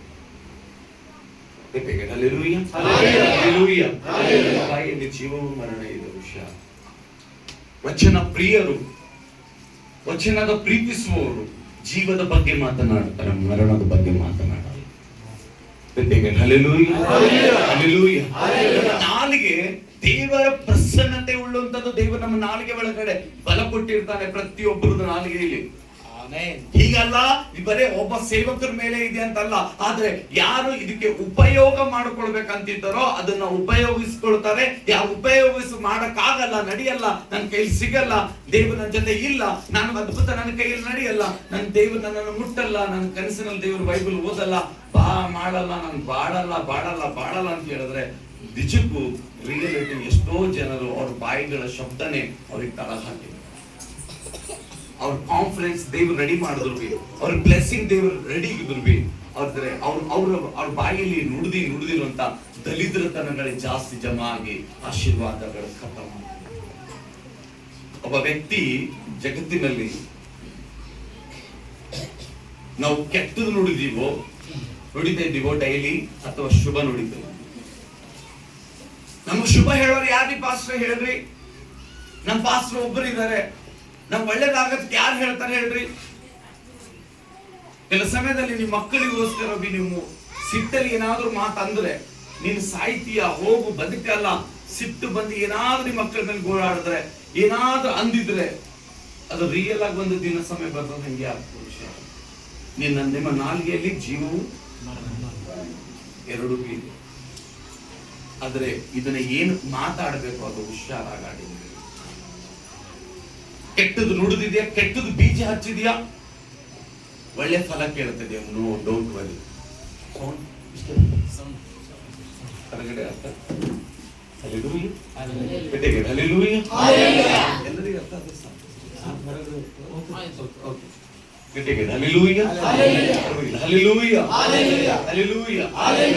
ನಾವು ಪಾಪದ ಗಿಡ ಹಚ್ತಾ ಇದ್ದೀವಿ, ಆದ್ರೆ ಅದ್ರ ಬೆಳೆ ಏನ್ ಕೇಳ್ತಾ ಇದೀವಿ? ಮಾವಿನ ಫಲದ ಬೆಳೆ. ಮುಳ್ಳಿನ ಗಿಡ ಹಚ್ತಾ ಇದ್ದೀವಿ, ಅದ್ರ ರಿಸಲ್ಟ್ ಏನ್ ಕೇಳ್ತಾ ಇದ್ದೀವಿ ಗೊತ್ತಾ? ಆಶೀರ್ವಾದ. ನಾವು ಏನನ್ನ ಬಿತ್ತುತ್ತೀವೋ ಅದನ್ನೇ ಕೊಯ್ಬೇಕು. ಪಾಪ ಬಿತ್ತಿದೀಯಾ, ಪಾಪ ಸಮೃದ್ಧ. ನೀನ್ ಯಾರಿಗಾದ್ರೂ ಶ್ರಾಪ್ ಹಾಕಿದೆಯಾ, ರಿವರ್ಸ್ ಶಾಪ್ ಬರ್ತದೆ. ನೀನ್ ದೇವ್ರಿಗೆ ಸಮಯ ಕೊಡಕ್ ಆಗಲ್ಲ ಅಂತ ಹೇಳಿದ್ರೆ ಸೈತಾನನು ಅದನ್ನೇ ಮೋಸ್ಟ್ ಟೈಮ್ ತಗೊಂಡು ಅದೇ ಬೆಸ್ಟ್ ಟೈಮ್ ಅಂತ ಅನ್ಕೊಂಡು ನಿನ್ನ ದೇವರ ಸಂಬಂಧ ದೂರ ಮಾಡ್ತಾನೆ ವಿಷಯ. ದೇವರು ಅದಕ್ಕೆ ಹೇಳ್ತಾನೆ, ನೀವೇನು ದೇವರ ಮನ ಕಡೆ ಈಗಲೇ ಒಂದು ಸಾರಿ ದೇವರಿಗೆ ಮನಸ್ಸನ್ನು ಮಾಡಿ. ಯಾವಾಗ ದೇವರ ಕಡೆ ನೀವು ಪೂರ್ಣವಾಗಿ ತಿರುಗ್ತೀರೋ ಅವಾಗ ಆಶೀರ್ವಾದವು ನಿಮ್ಮ ಜೊತೆಯಾಗಿ ಕೆಲಸ ಮಾಡುವಂತದ್ದಾಗಿರ್ತದೆ. ಆಶೀರ್ವಾದ ನಾನು ಈಗ ಹೇಳಿದೆ, ಒಂದು ಮಾರ್ಕೆಟ್ ಅಲ್ಲಿ ಸಿಗೋದಿಲ್ಲ, ಒಂದು ಡೈಮಂಡ್ ಅಲ್ಲಿ ಅಂಗಡಿ ಸಿಗೋದಿಲ್ಲ, ಒಂದು ಜ್ಯುವೆಲರೀಸ್ ಅಂಗಡಿಯಲ್ಲಿ ಸಿಗೋದಿಲ್ಲ. ಈಗ ಈ ಟೈಮಿನಲ್ಲಿ ಬಂಗಾರಿನ ಹತ್ರ ದುಡ್ಡು ಇದ್ರೆ ಬಂಗಾರ ತಗೋಬೇಕಂತ ಡಿಸೈಡ್ ಮಾಡಿದ್ರೆ ಬಂಗಾರ ಹೋಗಿ ತಗೊಂಡ್ ಬರ್ಬೋದು. ಡೈಮಂಡ್ ತಗೋಬೇಕಂತ ಆಸೆ ಇದ್ರೆ ಡೈಮಂಡ್ ಹೋಗಿ ತಗೊಂಡ್ ಬರ್ಬೋದು. ಸಾರಿ ತಗೋಬೇಕಂತ ಆಸೆ ಇದ್ರೆ ಹೋಗಿ ಸಾರಿ ಬಟ್ಟೆಗಳು ತಗೊಂಡು ಹೋಗಿ ಬರ್ಬೋದು. ಇದು ಇಷ್ಟು ಈಸಿ ಇಲ್ಲ, ಅದು ಆಶೀರ್ವಾದ ಅಷ್ಟು ಈಸಿ ಅಲ್ಲ. ನಮ್ಮ ಮೇಲೆ ಆಶೀರ್ವಾದ ಇದೆ ಅಂತ ಗುರುತಿಸಬೇಕಾದ್ರೆ ನಮ್ಮ ನಡತೆಗಳು ನಮ್ಮನ್ನ ಆಶೀರ್ವಾದಗಳು ತಗೊಂಡು ಬರ್ಕೊತಾಳೆ. ಸೊ ಅವಶ್ಯಕತೆ ಇಲ್ಲ ನಾವು ದೇವರ ಹತ್ರ ಬೇಡೋದು. ಯಾಕೆ ಗೊತ್ತಾ? ದೇವರು ಬೇಡೋದಕ್ಕಿಂತ ಮುಂಚಿತವಾಗಿ ಆಶೀರ್ವಾದದಲ್ಲಿ ನಿಮ್ಮನ್ನು ತೃಪ್ತಿ ಪಡುತ್ತಾನೆ. ಕೆಲವು ಆಶೀರ್ವಾದ ದೇವರು ನಮ್ಮ ಹೃದಯಗಳು ನೋಡ್ಕೊಳ್ತಿರ್ತಾನೆ. ಕೆಲವು ಆಶೀರ್ವಾದಗಳು ನಾವು ಬೇಡಬೇಕಾಗ್ತದೆ. ಬೇಡ ತನಕನೂ ಸಿಗೋದಿಲ್ಲ ಕೆಲವು ಆಶೀರ್ವಾದ. ಯಾವಾಗ 12 ಪ್ರಾರ್ಥನೆ ಮಾಡಲು ಮಕ್ಕಳಿದ್ದಿಲ್ಲ, ಬಾಂಜಿದಳು, ಹೊಟ್ಟೆ ಇದ್ದಳು, ಅವಳಿಗೆ ಎಷ್ಟೋ ಜನಗಳಿದ್ದರು ಅವ್ರ ಊರಲ್ಲಿ. ಕೇಳಿ ಗಟ್ಟಿಯಾಗಿ ಹಲ್ಲೆಲೂಯಾ. ಅವ್ರ ಊರಲ್ಲಿ ಎಷ್ಟೋ ಜನಗಳಿದ್ದರು. ಮತ್ತೆ ಅವಳ ಗಂಡ ಇನ್ನೊಬ್ಬಳ ಜೊತೆ ಮದುವೆ ಮಾಡ್ಕೊಂಡಿದ್ವಿ. ಆಲೋಚನೆ ಮಾಡಿ, ಅವಳಿಗೆ ಮಕ್ಕಳಿದ್ದವು, ಆದರೆ ಇವಳಿಗೆ ಮಕ್ಕಳೇ ಇರಲಿಲ್ಲ. ಅವಳು ಯಾವಾಗಲೂ ಅವಳ ಹೆಂಡತಿ, ಅವಳ ಸೌತಿ ಯಾವಾಗಲೂ ಚಿಡಾಯಿಸೋಳು. ನೋಡಿ ಏನ್ ತಪ್ಪು ಮಾಡಿದ್ದೀಯ, ನೋಡು ನನಗಂತೂ 4-5 ಮಕ್ಕಳು ಕೊಟ್ಟಿದ್ದಾನೆ ದೇವ್ರು, ನಿನಗೇನೂ ಇಲ್ಲ, ನಿನಗೇನು ಇಲ್ಲ, ನೀನ್ ಹಿಂಗಿದೀಯಾ ಹಂಗಿದ್ದೀಯಾ. ಈಗ ಗೊತ್ತಿದ್ದಿ ಮಕ್ಕಳು ಇದ್ದವರು ಇಲ್ಲದವರಿಗೆ ಇದೇ ಪ್ರಕಾರ ಮಾತಾಡ್ತಾರೆ. ನೋಡು ನಿನಗೇನು ಇಲ್ಲ, ಏನು ಇಲ್ಲ ಇಲ್ಲ ಇಲ್ಲ ಅಂದಿ ಆ ಸ್ತ್ರೀ ಅವಳ ಹಾಡೊಂದಿಸ್ತಾ ಇದ್ರು. ಅವಳು ಕೊನೆಗೆ ಅವಳು ಎಲ್ಲಿ ಹೋಗಿ ಈ ಕಷ್ಟ ಹಂಚಿಕೊಳ್ಬೇಕಂತ ಅರ್ಥವಾಗ್ಲಾರ್ದೆ ಒಂದು ಸುಂದರವಾದ ಚರ್ಚಲ್ಲಿ ಒಳಗೆ ಹೋಗ್ತಾಳೆ. ಅಲ್ಲಿ ಹೋಗಿ ಮೊಣಕಾಲು ಹಾಕಿ ಪ್ರಾರ್ಥನೆ ಮಾಡ್ತಾಳೆ. ಆ ಪ್ರಾರ್ಥನೆ ಮಾಡ್ತಾ ಮಾಡ್ತಾ ಮಾಡ್ತಾ ಬಹು ಹೊತ್ತಾಗಿತ್ತು, ಸಮಯವಾಗಿತ್ತು ಪ್ರಿಯರೇ, ಸ್ವಲ್ಪ ಟೈಮ್ ಅಲ್ಲ. ಹಂಗಂತ 12 ಯಾವತ್ತಾದ್ರೂ ಚರ್ಚಿಗೆ ಹೋಗ್ಲಿಲ್ಲೇನ್ರಿ? ಹೋಗಿದ್ಳು ಮೊದಲು, ಆದ್ರೆ ಆ ತರ ಪ್ರಾರ್ಥನೆ ಮಾಡಲಿಲ್ಲ. ಅವನ ಸೌತಿ ಬೈಲಿ ಚಿಡಾಯಿಸಿ ಮಾತಾಡ್ತಾ ಇದ್ರು. ಗಂಡಿನ ಎದುರುಗಡೆ ಚೆನ್ನಾಗಿ ಮಾತಾಡೋದು, ಮತ್ತೆ ಗಂಡ ನಿಲ್ದಲ್ಲಿ ಚಿಡಾಯಿಸಿ ಮಾತಾಡೋದು. ಈಗ ಗಂಡನಿಗೆ ಏನು ಅವಶ್ಯಕತೆ ಇಲ್ಲ, ನನಗಿದೆಯಲ್ಲ ಮಕ್ಕಳು, ನಿನಗಿಲ್ಲದ್ರೂ ಈ ಮಕ್ಕಳು ತಗೊಂಡು ಸಾಕು. ಮಕ್ಕಳು ಇಲ್ಲದ ಕಡೆಯಿಂದ ಇನ್ನೊಂದು ಮದುವೆ ಆಯಿತು. 12 ಬೈಬಲ್. ಈಗ 12 ಒಂದು ದಿವಸ ಡಿಸೈಡ್ ಮಾಡಿದಳು, ಇನ್ಮೇಲಿಂದ ನಾನು ಹೀಗಿರೋದು ಬೇಡ, ನಾನು ದೇವರ ಮಂದಿರಕ್ಕೆ ಹೋಗುತ್ತೇನೆ, ಅಲ್ಲಿ ಮಂದಿರದಲ್ಲಿ ನಾನು ಹೋಗಿ ಪ್ರಾರ್ಥನೆ ಮಾಡುತ್ತೇನೆ. ಪ್ರಾರ್ಥನೆ ಮಾಡುವಾಗ ಅವಳು ಈ ತರ ಪ್ರಾರ್ಥನೆ ಮಾಡಲಿಲ್ಲ. ಯಾವಾಗಲೂ ಮುಂಚೆ ಹೋಗಿ ಪ್ರಾರ್ಥನೆ ಆ ಪ್ರಕಾರ ಮಾಡಲಿಲ್ಲ. ಅಂದ್ರೆ ಮುಂಚೆ ಚರ್ಚಿಗೆ ಹೋಗ್ತಾ ಇದ್ದಳ, ಹೋಗ್ತಾನೆ ಇದ್ದಿದ್ದಳು, ಆದ್ರೆ ಯಾವಾಗ ಭಾರ ಉಳ್ಳವಳಾಗಿ ಪ್ರಾರ್ಥನೆ ಮಾಡಲಿಲ್ಲ. ಅವಳು ಯಾವಾಗ ಮನಸ್ಸು ಬಿಚ್ಚಿ ಪ್ರಾರ್ಥನೆ ಮಾಡಿದಳೋ ಆ ಗಳಿಗೆ ದೇವರು ಅವಳಿಗೆ ಆಕಿನ ಪ್ರಾರ್ಥನೆಗೆ ಉತ್ತರ ಕೊಡಲಿಕ್ಕೆ ಬರುತ್ತಾನೆ. Hallelujah, hallelujah. ಆ ಸಭೆ ಒಳಗಡೆ ಮೊಣಕಾಲು ಹಾಕಿ ಪ್ರಾರ್ಥನೆ ಮಾಡುವಾಗ ಅವಳು ಮಕ್ಕಳು ಇಲ್ಲ ದೇವರೇ ಅಂತ ಮನಸ್ಸನ್ನ ಮುನ್ಗುಟ್ಟುತ್ತಾ ಒಳಗೊಳಗಡೆ ಆತ್ಮದ ಅಳುತ್ತಾ ಕಣ್ಣೀರನ್ನು ಸುರಿಸುತ್ತಾ ಅವಳು ಚೀರ್ಗಲಾಟೆಯಿಂದ ಪ್ರಾರ್ಥನೆ ಮಾಡಲಿಲ್ಲ, ಮನಸ್ಸು ನೊಂದುಕೊಂಡು ಪ್ರಾರ್ಥನೆ ಮಾಡಿದಳು. ಮಾಡ್ತಾ ಮಾಡ್ತಾ ಮಾಡ್ತಾ ಆ ಸಭೆ ಸೇವಕನು ನೋಡಿದನು, ಈ ಸ್ತ್ರೀ ಬೆಳಗ್ಗೆ ಎದ್ದು ಬಂದು ಕೂತಿದ್ದಾಳೆ, ಇವಳೇನು ಏನಾದ್ರೂ ಡ್ರಿಂಕ್ ಮಾಡಿದಾಳ? ಇಷ್ಟು ಡ್ರಿಂಕ್ ಮಾಡಿ ಇಷ್ಟೊತ್ತು ಯಾರು ಪ್ರೇರಿ ಕೂಡಲ್ಲ, ಕಂಟಿನ್ಯೂ ಆಗಿ ಏನ್ ಡ್ರಿಂಕ್ ಮಾಡಿದಾಳ? ಏನಾದ್ರು ಕುಡ್ದಿದ್ದಾಳ? ದ್ರಾಕ್ಷಿ ರಸ ಕುಡ್ದಿರಬಹುದು. ಅದಕ್ಕೆ ಇವಳು ಇಷ್ಟು ಹೊತ್ತು ಪ್ರೇರಲ್ಲಿ ಕೂತಿದ್ದಾಳೆ. ಹಲ್ಲೆಲೂಯಾ. ಆ ಸೇವಕನು ಅವಳ ಅರ್ಥ ಮಾಡ್ಕೊಳ್ಳ. ಆಗ ಆ ಸೇವಕನು ಬಹು ಹೊತ್ತಿನಿಂದ ನೋಡ್ತಾನೆ ಇದ್ದಾನೆ, ಡಿಸ್ಟರ್ಬ್ ಮಾಡಲಿಲ್ಲ. ಆದ್ರೆ ಕಾಲ ಸಮಯ ಮುಗಿದು ಅವಳು ಎದ್ದಳು. ಹಾಗೆ ಯಾವ ಸೇವಕನ ಬಾಯಿಲ್ಲ ಅಂದಿದ್ದರು, ಆ ಸೇವಕರು ಅವಳಿಗೆ ಹೇಳ್ತಾನೆ, ಬರೋ ವರ್ಷದಲ್ಲಿ ಯೆಹೋವನು ನಿನಗೋಸ್ಕರವಾಗಿ ಕೆಲವು ಆಶೀರ್ವಾದ ಕೊಟ್ಟಿದ್ದಾನೆ.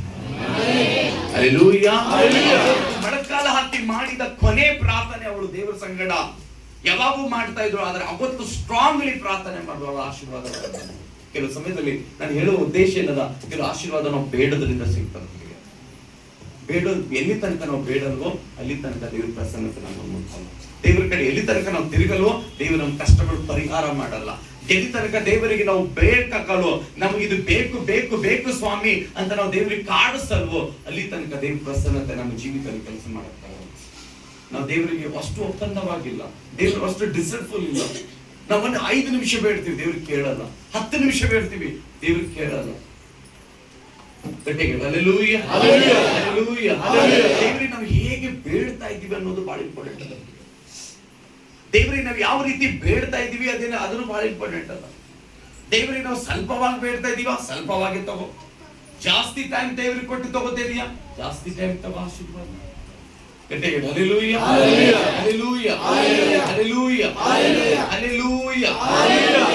ಆಲೋಚನೆ ಮಾಡಿ, ನೀವು ದೇವರಿಗೆ ಏನು ಕೊಟ್ಟಿದ್ದೀರಾ? ಸಮಯ ಕೊಟ್ಟಿದ್ದೀರಾ? ಸಮಯನ ಕೊಡ್ಲಕ್ ಆಗಲ್ಲ ಪಾಸ್ಟರ್, ನಾವು ಬೀದಿರ್ತೀವಿ, ನಮ್ ಕೆಲಸ ಕಾರ್ಯದಲ್ಲಿ ನಾವು ಓಡ್ತೀವ್ರಿ. ಬೆಳಗ್ಗೆ ಎದ್ದಷ್ಟು ನೋಡಿ ನಮ್ದು ದಗದು ನಮ್ ಜೀವನ ಓಡ್ತಾ ಇರ್ತೀವ್ರಿ. ನಾವು ಎಲ್ಲಿ ಸಾಯಂಕಾಲ ಬಂದು ಪ್ರೇ ಮಾಡೋಣ, ಹೆಂಗ್ ಪ್ರೇ ಮಾಡ್ಬೇಕು ನಮ್ಗೆ ಅರ್ಥ ಆಗಲ್ಲ ಪಾಸ್ಟರ್ ಅಂತ ನೀವ್ ಏನಾದ್ರು ಅಂದ್ರೆ ಪ್ರಿಯರೇ, ನೀವು ಮೂರ್ಖರಾಗಿದ್ದೀರಿ. ಕೆಟ್ಟ ಕೆಲಸ ಮಾಡೋದ್ರಲ್ಲಿ ನೀವು ಚಿಕ್ಕವರಾಗಿರ್ಬೇಕು, ಒಳ್ಳೆ ಕೆಲಸ ಮಾಡೋದ್ರಲ್ಲಿ ನೀವು ಜ್ಞಾನಿಯಾಗಿರ್ಬೇಕು. ಹಲ್ಲೆಲೂಯಾ.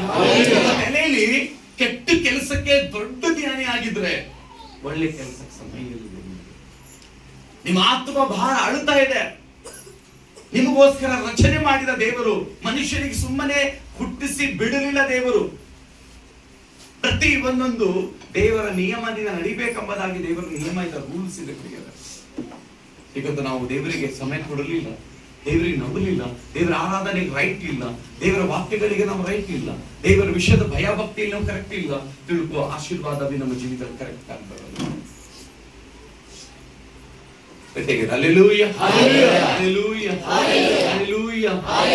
ನಿಮ್ಮ ಮನೆಗೆ ನೀವು ತಕ್ಕಂತೆ ಜೀವಿಸಬೇಕು, ಪ್ರಾರ್ಥನೆ ಆಗಬೇಕು. ಆಲೋಚನೆ ಮಾಡಿ, ಸಪೋಸ್ ಇಲ್ಲಿ ಯಾರಿಗಾದ್ರೂ ಕಿಡ್ನಿ ಪ್ರಾಬ್ಲಮ್ ಇಲ್ಲ ಅಂದ್ರೆ, ಕಿಡ್ನಿಗಳು ಪ್ರಾಬ್ಲಮ್ ಇದೆ, ಕಿಡ್ನಿ ಸ್ಟೋನ್ ಇದೆ, ಕಿಡ್ನಿ ಇನ್ಫೆಕ್ಷನ್ ಇದೆ, ಕಿಡ್ನಿ ಪ್ರಾಬ್ಲಮ್ ಆಗೋದಿದೆ, ಇನ್ಫೆಕ್ಷನ್ ಇದೆ, ಕಿಡ್ನಿ ಒಳಗಡೆ ತುಂಬಾ ಎಲ್ಲ ಗುಳ್ಳೆ ಆಗಿದೆ, XYZ ಕಿಡ್ನಿ ಪ್ರಾಬ್ಲಮ್ ಇದೆ. ಆ ಕಿಡ್ನಿ ಪ್ರಾಬ್ಲಮ್ಸ್ ಗಳಿಗೆ ಕಿಡ್ನಿ ಟ್ಯಾಬ್ಲೆಟ್ಸ್ ಗಳೇ ರೆಡಿ ಆಗಿದೆ. ಅದು ನೀವು ಯಾವಾಗ ತಗೊಳ್ತೀರೋ ಆ ಕಿಡ್ನಿ ಮೇಲೆ ಪ್ರಾಬ್ಲಮ್ ಬಿಡುಗಡೆ ಆಗ್ತದೆ. ಇಲ್ಲ, ನೀನು ಡೋಲೋ 56 ಗೋಲಿ ತಗೊಂಡ್ರೆ ನೀವು ಸದ್ಯದಲ್ಲಿ ಒಂದು ಪ್ರಾಬ್ಲಮ್ಸ್ ಅಲ್ಲಿಂದ ನೀವು ಟ್ಯಾಬ್ಲೆಟ್ಸ್ ತಗೊಂಡ್ರೆ 100% ಡೋಲೋ 56 ಅದು ಕಿಡ್ನಿ ಕೆಲಸ ಮಾಡಲ್ಲ. ಮಾಡ್ತದ್ರಿ? ಮಾಡ್ತದ? ಹಂಗೆ ಯಾರಾದ್ರೂ ಮಾಡ್ತೀರಾ? ಹಲ್ಲೆಲೂಯಾ. ಆಗಲ್ಲ, ಗಟ್ಟಿಯಾಗಿ ಹೇಳ್ರಿ ಹಲ್ಲೆಲೂಯಾ. ಯಾವಾಗ ನಿನ್ನ ಇನ್ಫೆಕ್ಷನ್ ಇದೆಯೋ, ನಿನ್ನ ಕಿಡ್ನಿಯಲ್ಲೋ ಸ್ಟೋನ್ ಇದೆಯೋ, ಅದನ್ನ ತೆಗೆಯುವಂಥದ್ದು, ಅದಕ್ಕೋಸ್ಕರ ಮೆಡಿಸಿನ್ ಸ್ಟಾರ್ಟ್ ಆಗಿದೆ, ಅದಕ್ಕೋಸ್ಕರ ಇನ್ಫೆಕ್ಷನ್ ಹೋಗುವುದಕ್ಕೆ ಒಂದು ಟ್ಯಾಬ್ಲೆಟ್ಸ್ ರೆಡಿ ಆಗಿದೆ. ಅದನ್ನ ಬಿಟ್ಟು ನಿನ್ನ ತಲೆನೋವು ಆಗುವಂಥದ್ದು, ಹೊಟ್ಟೆಗೆ ಇರುವಂಥದ್ದು ಯಾವ್ದು ತಲೆನೋವು ಟ್ಯಾಬ್ಲೆಟ್ಸ್ ತಗೊಂಡ್ರೆ ಅಥವಾ ಜ್ವರದ ಟ್ಯಾಬ್ಲೆಟ್ಸ್ ತಗೊಂಡ್ರೆ, ಡೋಂಟ್ ವರಿ, ನೀನು ರಾಂಗ್ ಟ್ಯಾಬ್ಲೆಟ್ ತಗೋತಾ ಇದೀಯಾ. ಶರೀರಕ್ಕೆ ಹೋಗ್ತಾನೆ ಇದೆ, ಆದ್ರೆ ಅದು ಕೆಲಸ ಮಾಡಬರಲ್ಲ. ನೀವು ಚರ್ಚಿಗೆ ಬರ್ತಾನೆ ಇದ್ದಿದ್ದೀರಾ, ಚರ್ಚಲ್ಲಿ ಕೂತ್ಕೊಂಡಿದ್ದೀರಾ, ಆದ್ರೆ ಮನಸ್ಸಾರೆ ಆರಾಧನೆ ನೀವು ಮಾಡ್ತಾ ಇಲ್ಲ, ಮನಸ್ಸಾರೆ ದೇವರಿಗೆ ಕೂಗ್ತಾ ಇಲ್ಲ, ಮನಸ್ಸಾರೆ ದೇವರ ಪ್ರಸನ್ನತೆಗೆ ಎಂಜಾಯ್ ಮಾಡ್ತಾ ಇಲ್ಲ. ತಾತ್ಕಾಲಿಕ ಬಂದಿದ್ದೀರಾ, ಆದ್ರೆ ನೀವು ತಾತ್ಕಾಲಿಕವಾಗಿ ಹೊರಗೆ ಹೋಗ್ತೀರಾ. ಪರ್ಮನೆಂಟ್ ಆಗಿ ಬ್ಲೆಸಿಂಗ್ ನಿಮ್ ಜೀವಿತ.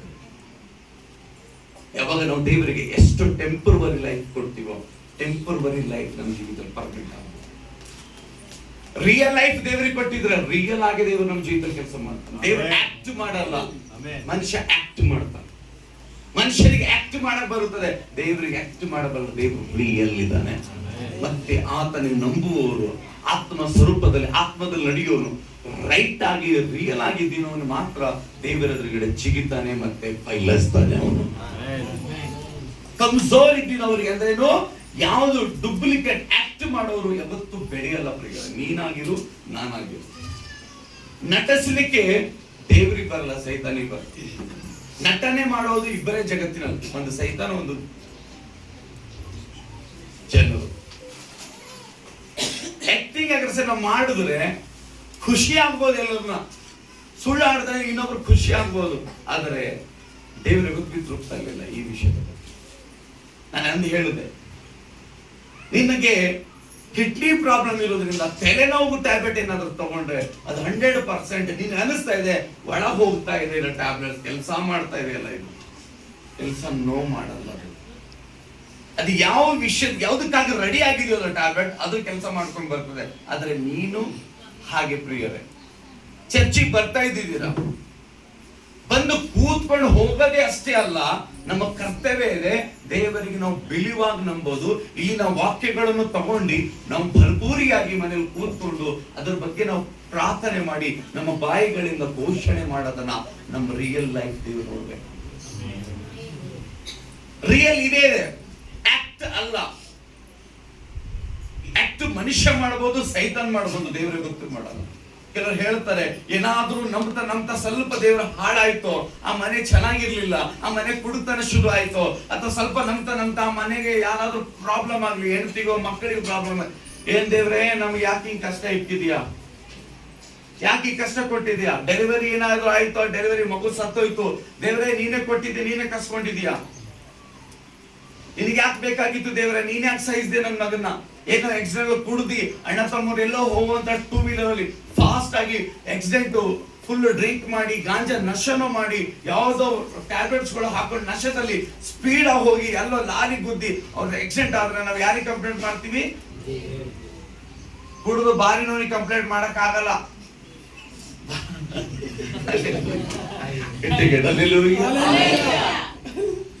ಬಾರಲ್ಲಿ ಹೋಗಿ ನನ್ನ ಗಂಡಗೆ ಯಾಕೆ ಕೊಟ್ಟಿದ್ಯಪ್ಪ ಅಂತ ಕೇಳಲ್ಲ. ನಶ ಮಾಡಿಸ್ತು ಸ್ಪಿರಿಟ್, ನಶದ ಸ್ಪೀಡ್ ಹುಡುಗನು ಹೋಗಿ ಗುದ್ದುದನಲ್ಲಿ ಲಾರಿಯಲ್ಲಿ ಗುದ್ದು, ಅಲ್ಲಿ ಕೊನೆಗೆಲ್ಲ ಬಂತು, ಯಾರ ಮೇಲೆ ಕಂಪ್ಲೇಂಟ್ ಇದು? ನೀ ಏನ್ ಮಾಡಿದಿ, ನೀ ಕಣ್ಣಿರ್ಲಿಲ್ಲೇನು, ಹೃದಯ ಇರ್ಲಿಲ್ಲೇನಯ್ಯ, ಇಷ್ಟು ನಂಬ್ತಾ ಇದೀವಿ, ಇಷ್ಟು ಚರ್ಚಿಗೆ ಬರ್ತಾ ಇದೀವಿ, ಇಷ್ಟು ಪ್ರಾರ್ಥನೆ ಮಾಡ್ತಾ ಇದ್ದೀವಿ, ನನ್ನ ಅಣ್ಣನಿಗೆ ಯಾಕೆ ಕೂಡಿಯೋದು ಕಲಿಸ್ತಾ ಇದ್ದೀವಿ, ದೇವರೇ ಕಲಿಸ್ತಾ ಇದ್ದ ನೋಡಿ. ಎಲ್ಲರ ಪ್ರಾರ್ಥನೆ ಮೂರ್ಖತನದ ಪ್ರಾರ್ಥನೆಗಳು. ಕುಡಿಯೋದನ್ನ, ಹಾಳು ಮಾಡೋದನ್ನ, ಕೆಟ್ಟ ಮಾಡೋದನ್ನ ದೇವರಲ್ಲಿ ಒಂದು ಸ್ವಲ್ಪನೂ ಇಲ್ಲ ಪ್ರಿಯ, ಒಂದು ಕಡ್ಡಿಯಷ್ಟು ಇಲ್ಲ ದೇವರಲ್ಲಿ. ಹಾಳು ಪ್ರಪಂಚದಲ್ಲಿ ಬಿ ಆಗ್ತಾ ಇದೆ ಅಂದ್ರೆ ಅದು ಸೈತಾನಿಂದ ಇದೆ. ಸೈತಾನ್ ಎದುರು ಬರಲ್ಲ, ಆದ್ರೆ ವೇಷ ಧರಿಸ್ಕೊಂಡು ಬರ್ತಾನೆ, ಯಾರೋ ರೂಪದಲ್ಲಿ ಬರ್ತಾನೆ. ಯಾರ ಮನೆ ಪ್ರೇಯರ್ ಸ್ಟ್ರಾಂಗ್ ಇದೆ, ಯಾರು ದೇವರಲ್ಲಿ ಸ್ಟ್ರಾಂಗ್ ಆಗಿ ನಿಂತಿದ್ದಾರೋ ಅವ್ರ ಮನೆ ಕಷ್ಟ ಬಿ ಜಾಸ್ತಿ ಬರ್ತದೆ ಹುಷಾರ್. ಆದರೆ ಆ ಕಷ್ಟ ನಿಮಗ್ ಬೆಳೆಸಕ್ ಬರಲ್ಲ, ನಿಮ್ಮನ್ನ ಎಬ್ಬಿಸೋದಕ್ಕೆ ಬರ್ತದೆ.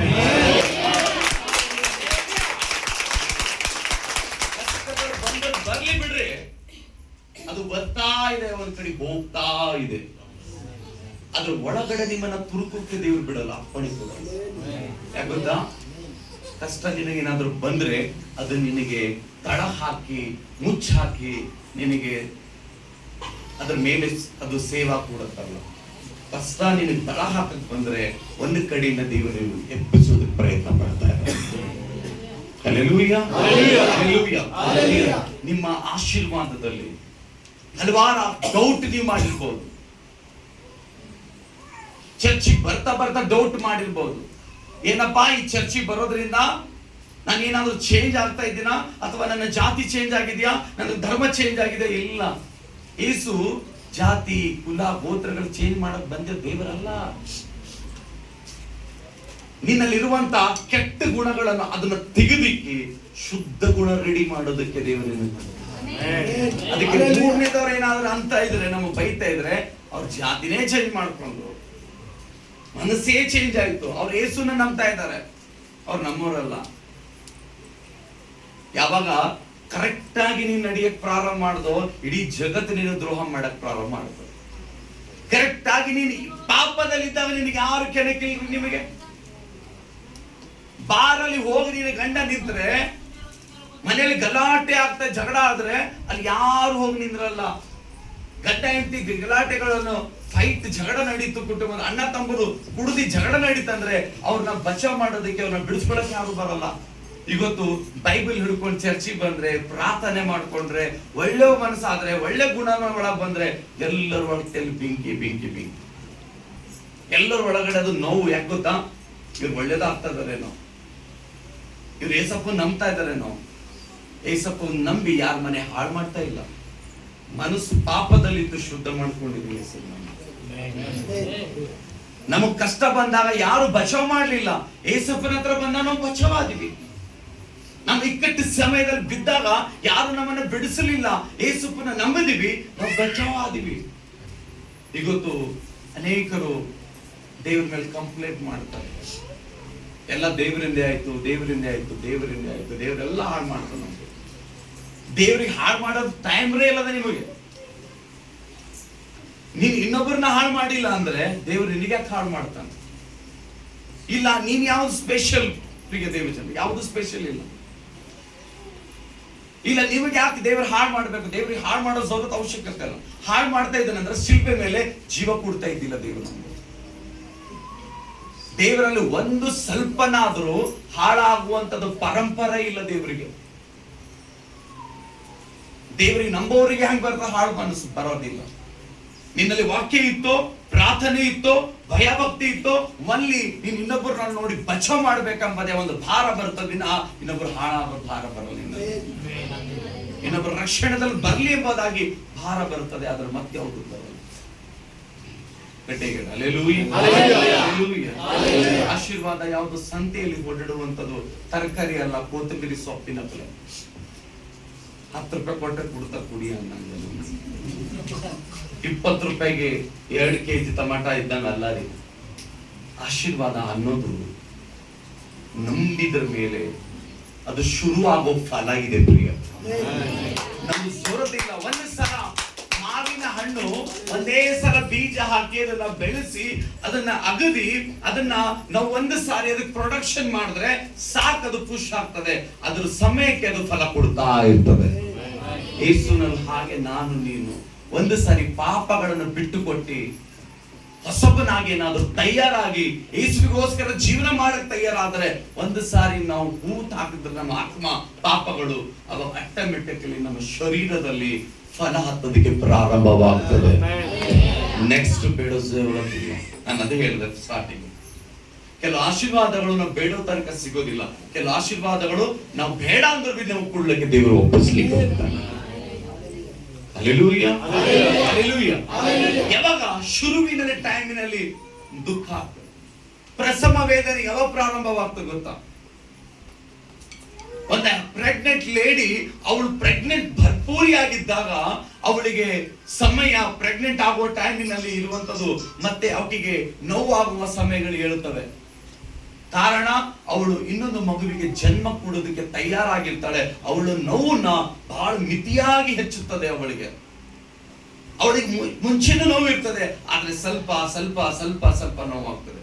3 months, 4 months, 6, 5, 7 ಅವಳಿಗೆ ಆ ಮಗು ಪೂರ್ತಿ ಕಂಪ್ಲೀಟ್ ಜಗತ್ತಿನ ಬರೋ ತನಕ ಅವಳಿಗೆ ನೋವು ಹೆಚ್ಚಿಗೆ ಆಗ್ತಾ ಇರ್ತದೆ. Hallelujah, hallelujah. ದೇವರಿಗೆ ನಂಬುವವರಿಗೆ ಹಾಗೆ ಇರ್ಬೋದು. ಕೆಲವು ಸಮಯದಲ್ಲಿ ನಮ್ಮ ಪ್ರಾಬ್ಲಮ್ ಇದೆ ಅಂತ ಕೆಲವು ದೇವರಿಗೆ ತಿರಸ್ಕಾರ ಮಾಡಿದ್ದಾರೆ. ದೇವರ ಜೀವಿತದಲ್ಲಿ ನಮ್ಮ ಏಸಪ್ಪ ಹೆಂಗಿದೆ ಗೊತ್ತಾ? ಒಂದು ಡಾಕ್ಟರ್ ಪ್ರಕಾರ ಡಾಕ್ಟರ್ ನಮ್ಮ ಜೀವಿತದಲ್ಲಿ ಹೇಗೆ ನಾವು ಡಾಕ್ಟರ್ಗೆ ಫೀಸ್ ಕೊಡ್ತೀವೋ 50-100 ರೂಪಾಯಿ ಕೊಟ್ಟು ಕೆಮ್ಮು ಜ್ವರ ಇದೆ ಫಾಸ್ಟ್ ಗುಳಿಗೆ ಕೊಡ್ರಿ, ಒಂದು ಸೂಜಿ ಕೊಡ್ರಿ, ಅದನ್ನ ಚುಚ್ಕೊಂಡು ಬರ್ತೀವಿ. ಆಯ್ತು, ಚುಚ್ಕೊಂಡು ಆ ಟ್ಯಾಬ್ಲೆಟ್ ಹಾಕೊಂಡ್ಮೇಲೆ ಆಮೇಲೆ ಡಾಕ್ಟರ್ ಯಾರೋ ಡಾಕ್ಟರ್ ಏನೋ ಗೊತ್ತಿಲ್ಲ. ಡಾಕ್ಟರ್ ದುಡ್ಡು ತಗೋತಾರ ಗೊತ್ತಿಲ್ಲ ಅಂತ ಬಿದ್ರು ನಡೀತದ. ಆದ್ರೆ ಪಾಸ್ಟರ್ ಯಾರು ದುಡ್ಡು ಬಿತ್ತಿನಲ್ಲ, ಯಾರ ಮನೆ ಹತ್ರ ನಾವು ಹೋಗಿ ಕೊಡಲೇಬೇಕು, ಫೀಸು ಕೊಡಬೇಕೆ ಅಂತ ಇರೋದಿಲ್ಲ. ಫ್ರೀ ವಚನ ಇದೆ, ಫ್ರೀ ವಾಕ್ಯ ಇದೆ. ಫ್ರೀ ವಚನ, ಫ್ರೀ ವಾಕ್ಯ ಇದೆ. ಯಾವ ಅವಶ್ಯಕತೆ ಇಲ್ಲ. ಯಾವ್ದು ಫೀಸ್ ತಗೊಂಡು ಯಾರಿಗೆ ವಚನಗಳು ಹೇಳ್ತಾ ಇಲ್ಲ. ಇಲ್ಲಿ ಆಲೋಚನೆ ಮಾಡಿ ಮನುಷ್ಯ ಬಂದು 500 ರೂಪಾಯಿ ತಗೊಂಡಿದ್ವಿ ಇಲ್ಲಿ ನಾವು. ಇಲ್ಲ, ಫ್ರೀ ಟ್ರೀಟ್ಮೆಂಟ್ ಅಲ್ಲ. ಇದು ಶರೀರಕ್ಕಲ್ಲ, ಆತ್ಮಕ್ಕಾಗಿ ಹೋಗ್ತಾ ಇದೆ ಮಾತುಗಳು. ನಿಮ್ಮ ಶರೀರಕ್ಕೆ ಹೊರಗಡೆ ತಯಾರಾಗ್ತಾ ಇದೆ ಊಟ, ಆದ್ರೆ ನಾನು ಇವತ್ತು ಆಡ್ತಕ್ಕಿರೋದು ನಿಮ್ಮ ಆತ್ಮನ ಲಾಭಕ್ಕಾಗಿ ಮಾತುಗಳು ಹೇಳ್ತಾ ಇದ್ದೇನೆ. Hallelujah, hallelujah, hallelujah. ಮನುಷ್ಯ ಬೀಳೋದು ಸಹಜ, ಮನುಷ್ಯ ಬೀಳ್ತಾನೆ. ಆದರೆ ದೇವರ ವಾಕ್ಯ ಹೇಳ್ತದೆ, ನೀನು ಎಷ್ಟು ಸಾರಿ ಬಿದ್ದರು ಮತ್ತೆ ಪುನಃ ಎದ್ದೇಳುತ್ತಿ. ದೇವರು ಇಂಥವ್ರಿಗೆ ಧೈರ್ಯ ಕೊಡುತ್ತಾರೆ. ಆಲೋಚನೆ ಮಾಡಿ, ನಿಮ್ಮ ಮಗು ಕೈ ಹಿಲ್ ತಗೊಂಡು ನಡೀತಾ ಇದ್ದೀಯಾ, ಒಂದು ರೋಡ್ ಅಲ್ಲಿ ತಗೊಂಡು ಹೋಗ್ತಾ ಇದ್ದೀರಾ, ಚಿಕ್ಕ ಮಗು, ಬಾಲ ಮಗು, ಪ್ರಥಮ ಬಾರಿ ಹೆಜ್ಜೆ ಆಗ್ತಾ ಇದೆ ಮಗು. ಸ್ಟಾರ್ಟಿಂಗ್ ಸ್ವಲ್ಪ ಸ್ವಲ್ಪ ಸ್ವಲ್ಪ ಹೆಜ್ಜೆ ಹಾಕಿ ಆ ಮಗು ನಿದ್ರಕ್ಕೆ ಶಕ್ತಿ ಇಲ್ಲ, ಆದ್ರೂ ಆ ಮಗು ಚಿಕ್ಕ ಮಗು ಅದನ್ನ ಹೇಗೆ ನಡಿಬೇಕೆಂಬುದು ಭಾವವಿಲ್ಲ, ಅದು ನಡೀತಾ ಇದೆ. ನಿಮ್ಮ ತಲೆಯಲ್ಲಿ ಅಯ್ಯೋ ನನ್ನ ಮಗು ಬೀಳ್ತದಂತ ನೀನ್ ಎಗುತ್ತೀವಿ, ಭಯ ಬೀಳಲ್ಲ. ಬಿದ್ರು ಬೀಳಿ ಈ ಮಗು ಮತ್ತೆ ನಡೀಲಿಕ್ಕೆ ಪ್ರಾರಂಭ ಮಾಡಿ ನಿಮ್ ತಲೆಯಲ್ಲಿ. ಹೌದಾ ಹೌದಾ? ಇಲ್ಲ ನಿಮ್ಮ ಮಕ್ಕಳು 12 ವರ್ಷ ತಗೊಂಡು ಬಡಿಡ್ತೀರಾ, ಬಡಿಡಲ್ಲ. ಆ ಮಗು ಬಿಲ್ಲಿ ಏಳಿ ಅವಾಗ ಅದ್ರ ಅನುಭವ ಗೊತ್ತಾಗ್ತದೆ, ಹೆಜ್ಜೆ ಹಾಕೋದು ಹೆಂಗಂತ ಗೊತ್ತಾಗ್ತದೆ. ದೇವ್ರ ಕೆಲವು ಸಮಯದಲ್ಲಿ ಕೆಲವು ನಿಮ್ ಪ್ರಾಬ್ಲಮ್ ಇದ್ರೆ ದೇವ್ರು ಇಮಿಡಿಯೇಟ್ಲಿ ತೆಗಿಯಲ್ಲ, ನೀವು ಹೆಜ್ಜೆ ಹೆಂಗ್ ಹಾಕ್ತೀರಾ, ಅದ್ರ ಫೇಸ್ ಹೆಂಗ್ ಮಾಡ್ತೀರಾ ಅಂತ ದೇವ್ರು ನೀವು ನಡೆಯಕ್ಕೆ ದೇವ್ರು ಬಿಟ್ಬಿಡ್ತಾರೆ. ಸ್ವಲ್ಪ ಆ ಆಪತ್ತು ಒಳಗಡೆ ಹಾಕೋದಿಲ್ಲ. ಮರಣ ಬರ್ಲಿ, ಅದು ಬರ್ತದೆ ಹೋಗ್ತಾ ಇರ್ತದೆ. ಕಷ್ಟಗಳು ಬರ್ಲಿ, ಶೋಧನೆಗಳು ಬರ್ಲಿ, ಕುಟುಂಬದಲ್ಲಿ ಪ್ರಾಬ್ಲಮ್ ಬರ್ಲಿ, ಕುಡಿತನ ಬರ್ಲಿ, ದೇವರಿಗೆ ಯಾಕೆ ನಂಬಿದೆ ಎಂಬ ನಿಮಗೆ ವಿರೋಧಿಗಳು ಹೆಚ್ಚಾಗಲಿ, ಚಿಂತೆ ಮಾಡೋ ಅಲ್ಲ. ಅವೆಲ್ಲ ಬರ್ತಾ ಇದೆ ಅಂದ್ರೆ ತಿಳ್ಕೋ, ದೇವರ ಕೃಪೆ ನಿನ್ನ ಮೇಲೆ ಅಧಿಕವಾಗಿ ಬೆಳೀತಾ ಇದೆ ಅಂತ. ಸೀಸನ್ ಶುರು ಆಗಿದೆ. ಮಾವಿನ ಹಣ್ಣು ಹತ್ತೋ ಸೀಸನ್ ಯಾವಾಗ ಶುರು ಆಗ್ತದೆ ಗೊತ್ತಾ? ಬೇಸಿಗೆ ಬಂದ ಮೇಲೆ ಗೊತ್ತಾಗ್ತದೆ. ಈಗ ಬೇಸಿಗೆ ಬಂತು, ಇನ್ನು ಮೇಲಿನ ಮಾವಿನ ಹಣ್ಣು ಫಲ ಶುರು ಆಗ್ತದೆ ಅನ್ನೋ ಅನ್ಕೋತೀವಿ. ಹಾಗೆ ಇವತ್ತು ನಿಮ್ಮ ಮೇಲೆ, ಕುಟುಂಬದ ಮೇಲೆ ಸ್ವಲ್ಪ ಪ್ರಾಬ್ಲಮ್ಗಳು ಬರ್ಲಿ, ತಿಳ್ಕೊಳ್ಳಿ, ಅನ್ಮೇಲಿನ ಆಶೀರ್ವಾದ ಹತ್ತೋದಕ್ಕೆ ಪ್ರಾರಂಭವಾಗಿದೆ. ಆಮೇಲೆ ಹೇಳಲಿಲ್ಲ, ಆಮೇಲೆ ಹೇಳ್ತಲೇ ನಿಮ್ಮ ಆನಂದ ನಿಮ್ಮನೆ ಒಯ್ತೀರ. ಅದೇ ಹೇಳಿದ್ರೆ ಕೆಲ ಆಶೀರ್ವಾದ ಆಮೇಲೆ ಹೇಳಿ ತಗೊಳ್ಬೇಕು, ಸುಮ್ಮನೆ ಕೊಡಲ್ರಿ. ಅಭಿಷೇಕ್ ಪಾಸ್ಟ್ ಅಂಡ್ ಬೀದರಿಂದ ತಯಾರು ಮಾಡ್ಕೊಂಡು ಬಂದಿಲ್ಲ, ಇಲ್ಲೇ ತಯಾರು ಮಾಡ್ತೀನಿ, ಇಲ್ಲೇ ಆಶೀರ್ವಾದ ಹಂಚೋಗ್ತೀವಿ.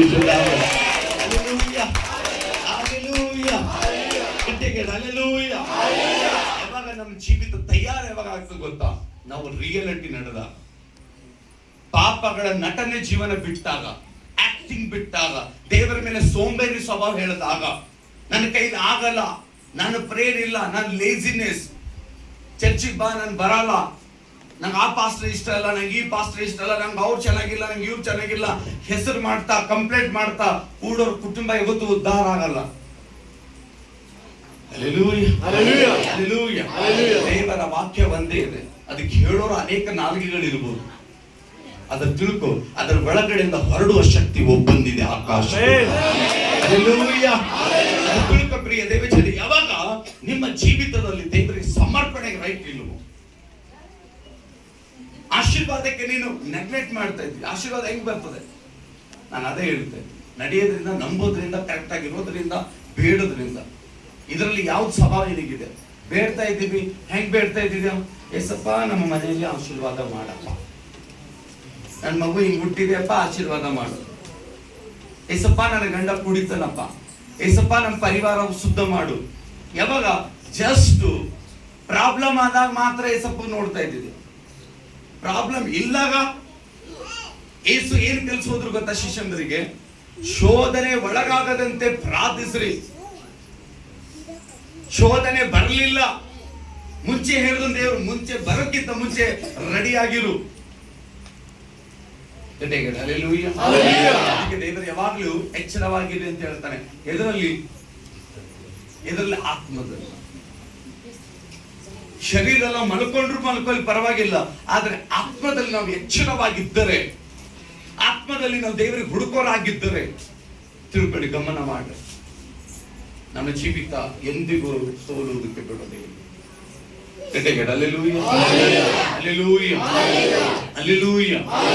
ಯಾವಾಗ ನಮ್ಮ ಆತ್ಮ ಎಚ್ಚರವಾಗಿರುತ್ತದೋ ಅವಾಗ ಆ ಆತ್ಮದ ಒಳಗಡೆ ದೇವರು ಬಂದು ವಾಸ ಮಾಡ.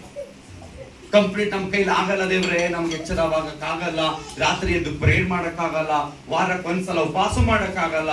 ಉಪವಾಸ ಹೆಂಗ್ ಮಾಡ್ತೀರಿ ಹೇಳ್ರಿ ಸರ್? ಮತ್ತೆ 40 days ಉಪವಾಸ ಹೆಂಗ್ ನಡೀತವೆ? ಫಾಸ್ಟಿಂಗ್ಗಳು ಹೆಂಗ್ ಮಾಡಬೇಕು, ಹೆಂಗಿರ್ಬೇಕು? ನಮ್ಮಲ್ಲಿ ಇನ್ನು ನಾವು ಕೇಳೋದ್ರಲ್ಲೇ ನಾವು ಮುಳುಗೋಗ್ತಾ ಇದೀವಿ. ಅಂದ್ರೆ ಆತ್ಮಿಕವಾದ ಶಕ್ತಿ ಪರಲೋಕದಿಂದ ಇಳಿದು ಬರೋದು ಸಾಧ್ಯವಿಲ್ಲ. ಕೆಲವು ವಿಷಯದಲ್ಲಿ ಯೇಸು ಸ್ವಾಮಿ ಏನ್ ಕಲಿಸಿದ್ರು ಗೊತ್ತಾ? ಉಪವಾಸ ಮಾಡಿ ಕೆಲವು ವಿಷಯಗಳ ಮೇಲೆ ಜಯ ಹೊಂದ್ಕೋಬೇಕಾಗಿದೆ. ನಮಗೆ ಎಲ್ಲಿ ಜಯವಿಲ್ವೋ ಅಲ್ಲಿ ಆಶೀರ್ವಾದವನ್ನು ನಾವು ಬೇಡಿ ಜಯ ಹೊಂದ್ಕೋಬೇಕಾಗಿದೆ. ಇವತ್ತು ನಿಮ್ಮ ಜೀವಿತ ತಗ್ಗಿನಲ್ಲಿದ್ರೆ, ಪಾಪದಲ್ಲಿದ್ರೆ, ತಿರುಗಲಾರ್ದ ಜೀವನ ಇದ್ರೆ, ಕಠೋರ ಮನಸ್ಸಿದ್ರೆ, ವ್ಯಭಿಚಾರದ ಕಡೆ ಮನಸ್ಸಿದ್ರೆ, ಕುಡಿತನದ ಕಡೆ ಮನಸ್ಸಿದ್ರೆ, ಸುಳ್ಳು ಮಾತಾಡೋದ ಕಡೆ ಮನಸ್ಸಿದ್ರೆ, ದೇವರ ಮೇಲೆ ಕಂಪ್ಲೇಂಟ್ ಮಾಡೋ ಮನಸ್ಸಿದ್ರೆ, ದೇವರ ಮೇಲೆ ಸದಾ ಎನಿ ಟೈಮ್ ಕಂಪ್ಲೇಂಟ್ ಮಾಡೋ ಮನಸ್ಸಿದ್ರೆ, ಅದು ಇವತ್ತೇ ಫಿನಿಶ್ ಮಾಡ್ಬಿಡ್ರಿ. ಕಾರಣ ದೇವರ ಮೇಲೆ ವಿರುದ್ಧ ಮಾತಾಡಿನವರು ಯಾರು ಜಗತ್ತನ್ನು ಉಳಿದಿಲ್ಲ. ದೇವರ ಕೆಲಸಕ್ಕೆ ಯಾರು ಅಡ್ಡೆಗಳಾಗಲ್ಲ, ಅಡ್ಡೆಗಳು ಆಗ್ತಾನೆ ಇರ್ತವೆ. ಅದರ ದೇವರು ಅದನ್ನ ಮುರಿತಾ ಇದ್ದಿ ಆಶೀರ್ವಾದ ಮಾಡ್ತಾನೆ ಇರ್ತಾರೆ. 12 ಜನರ ಮೇಲೆ ದೇವರ ಅಭಿಷೇಕ ಸುರಿಸಿದನು. 12 ಜನರ ಮೇಲೆ ದೇವರ ಅಭಿಷೇಕ ಸುರಿಸಿದನು. ಇಂಡಿಯಾಕ್ಕೆ ಒಬ್ಬ ವ್ಯಕ್ತಿ ಬಂದನು. ಇಂಡಿಯಾಕ್ಕೆ ತೋಮಾ ಅಂತ 12 ಜನ ಶಿಷ್ಯರಲ್ಲಿ ತೋಮಾ ಅಂತ ಒಬ್ಬ ವ್ಯಕ್ತಿ ಬಂದನು ಈ ಜಗತ್ತಿಗೆ. ಆ ಒಬ್ಬ ವ್ಯಕ್ತಿ ಬಂದು ಇಡೀ ಭಾರತವೇ ಇವತ್ತು ದೇವರನ್ನು ನಂಬುವಂತದ್ದಾಗಿದೆ. ಸತ್ಯ ಗೊತ್ತಿದ್ದಿಲ್ಲ, ಆ ಸತ್ಯವನ್ನು ಹೊರಗಡೆ ತಗೊಂಡ್ಬಂದನು. ಇವತ್ತು ನಾನು ಅದೇ ಹೇಳ್ತಾ ಇದ್ದೀನಿ, ಇವತ್ತು ಏನು ವಾಕ್ಯ ಕೇಳಿದಿರಿ, ಪಾಸ್ಟರ್ಸ್ಗಳು ಜೊರತಲ್ಲ, ಇವತ್ತು ನೀವು ಅವಶ್ಯಕತೆ ಇದೆ ದೇವ್ರ ಸೇವೆಗೆ ಸಪೋರ್ಟ್ ಮಾಡಿ. ನಮ್ಮ ತಲೆಯಲ್ಲಿದೆ ಪಾಸ್ಟರ್ ತಾನೇ ಬರ್ತಾರೆ, ವಾಕ್ಯ ಹೇಳ್ತಾರೆ, ಹೋಗ್ತಾರೆ. ಇವತ್ತು ನಿಮ್ಮ ಒಳಗಡೆನು ಆತ್ಮ ಭಾರ ಇರಬೇಕು. ಯೇಸು ಜೀವಂತವಾದ ದೇವರಿದ್ದಾನೆ. ಏ ತಂಗಿ ಯಾಕೆ ಕಷ್ಟ ಪಡ್ತಾ ಇದೀಯಾ? ಏ ತಮ್ಮನೇ ಯಾಕೆ ಕಷ್ಟ ಪಡ್ತಾ ಇದೀಯಾ? ಏ ಅಣ್ಣನೇ ಯಾಕೆ ಕಷ್ಟ ಪಡ್ತಾ ಇದೀಯಾ? ಒಂದು ಸಾರಿ ಚರ್ಚಿಗೆ ಬಾ, ಒಂದು ಸಾರಿ ದೇವರಿಗೆ ಮನಸ್ಸು ಕೊಟ್ಟು ನೋಡು, ಒಂದು ಸಾರಿ ಪಾಪ ಬಿಟ್ಟು ಬಾ, ಒಂದು ಸಾರಿ ತಿರುಗು, ಪಾಪದಿಂದ ಹೊರಗಡೆ ಆಗು, ನಷ್ಟದಿಂದ ಹೊರಗಡೆ ಆಗು. ಎಲ್ಲೆಲ್ಲಿ ದುಡ್ಡುಗಳು ಕೊಟ್ಟಿ ಕೊಟ್ಟಿ ಕೊಟ್ಟಿ ಕೊಟ್ಟಿ ಎಲ್ಲ ಹಾಳು ಮಾಡ್ಕೊಂಡಿದ್ಯೋ, ಇಲ್ಲಿ ಏನು ದುಡ್ಡು ಆಗ್ತಲ್ಲ, ಒಂದು ಸಾರಿ ನಿನ್ನ ಮನಸ್ಸನ್ನ ದೇವರಿಗೆ ಸಮರ್ಪಣೆ ಮಾಡಕ್ ಬಾ. ದೇವರಿಗೆ ಮನಸ್ಸು ಕೊಡಕ್ ಬಾ. ಅಣ್ಣನೇ ತಂಗಿಯೇ ತಮ್ಮನೇ ಅಂತ ನಿನ್ನ ಪರಿವಾರದವರಿಗಾಗ್ಲಿ ಅಥವಾ ನಿಮ್ಮ ರಿಲೇಟಿವ್ ಆಗ್ಲಿ ಅಥವಾ ನಿನ್ನ ಊರಿನ ಜನರಿಗೆ ಯಾವತ್ತಾದ್ರೂ ಹೇಳಿದೀವಿ ಪಾಸ್ಟ್ರೇ, ಅವ್ರು ಬರಲೇ ಇಲ್ರಿ. ಹೇಳಿದ್ವಿ ಪಾಸ್ಟ್ರೇ, ಅವರೆಲ್ಲ ನಂಬಲ್ಲ ರೀ, ಬಿಡ್ರಿ. ಹಲ್ಲೆಲೂಯಾ. ಇಂಡಿಯಾಕ್ಕೆ ತೋಮ ಬಂದಾಗ ಯಾರು ನಂಬಲಿಲ್ರಿ. ತೋಮ ಒಬ್ಬ ಡಿಸೈಡ್ ಮಾಡಿದನು, ನಾನು ಇಂಡಿಯಾನ ಆಯ್ಕೆ ಮಾಡ್ಕೊತೀನಿ, ಇಂಡಿಯಾ ಕಾಯಿಸಲ್ಪಟ್ಟನು. ಇಂಡಿಯಾದಲ್ಲಿ ಹೋಗಿ ನಾನು ಆ ಸೇವೆ ಸಾಕ್ತೀನಿ, ಭಾರ ಉಳ್ಳ ಸೇವೆ. ಎಲ್ಲರೂ ಅವನ್ನ ಹೇಳಿದ್ರೆ, ಯೇಸು ಯಾರಾದ್ರೂ ಬಂದು ಇಂಡಿಯಾಕ್ಕೆ ಬಂದು ಪ್ರಚಾರ ಮಾಡಿದ್ರೆ ಲೋಕದ ರಕ್ಷಕನು ಅಂತ ಹೇಳಿದ್ರು.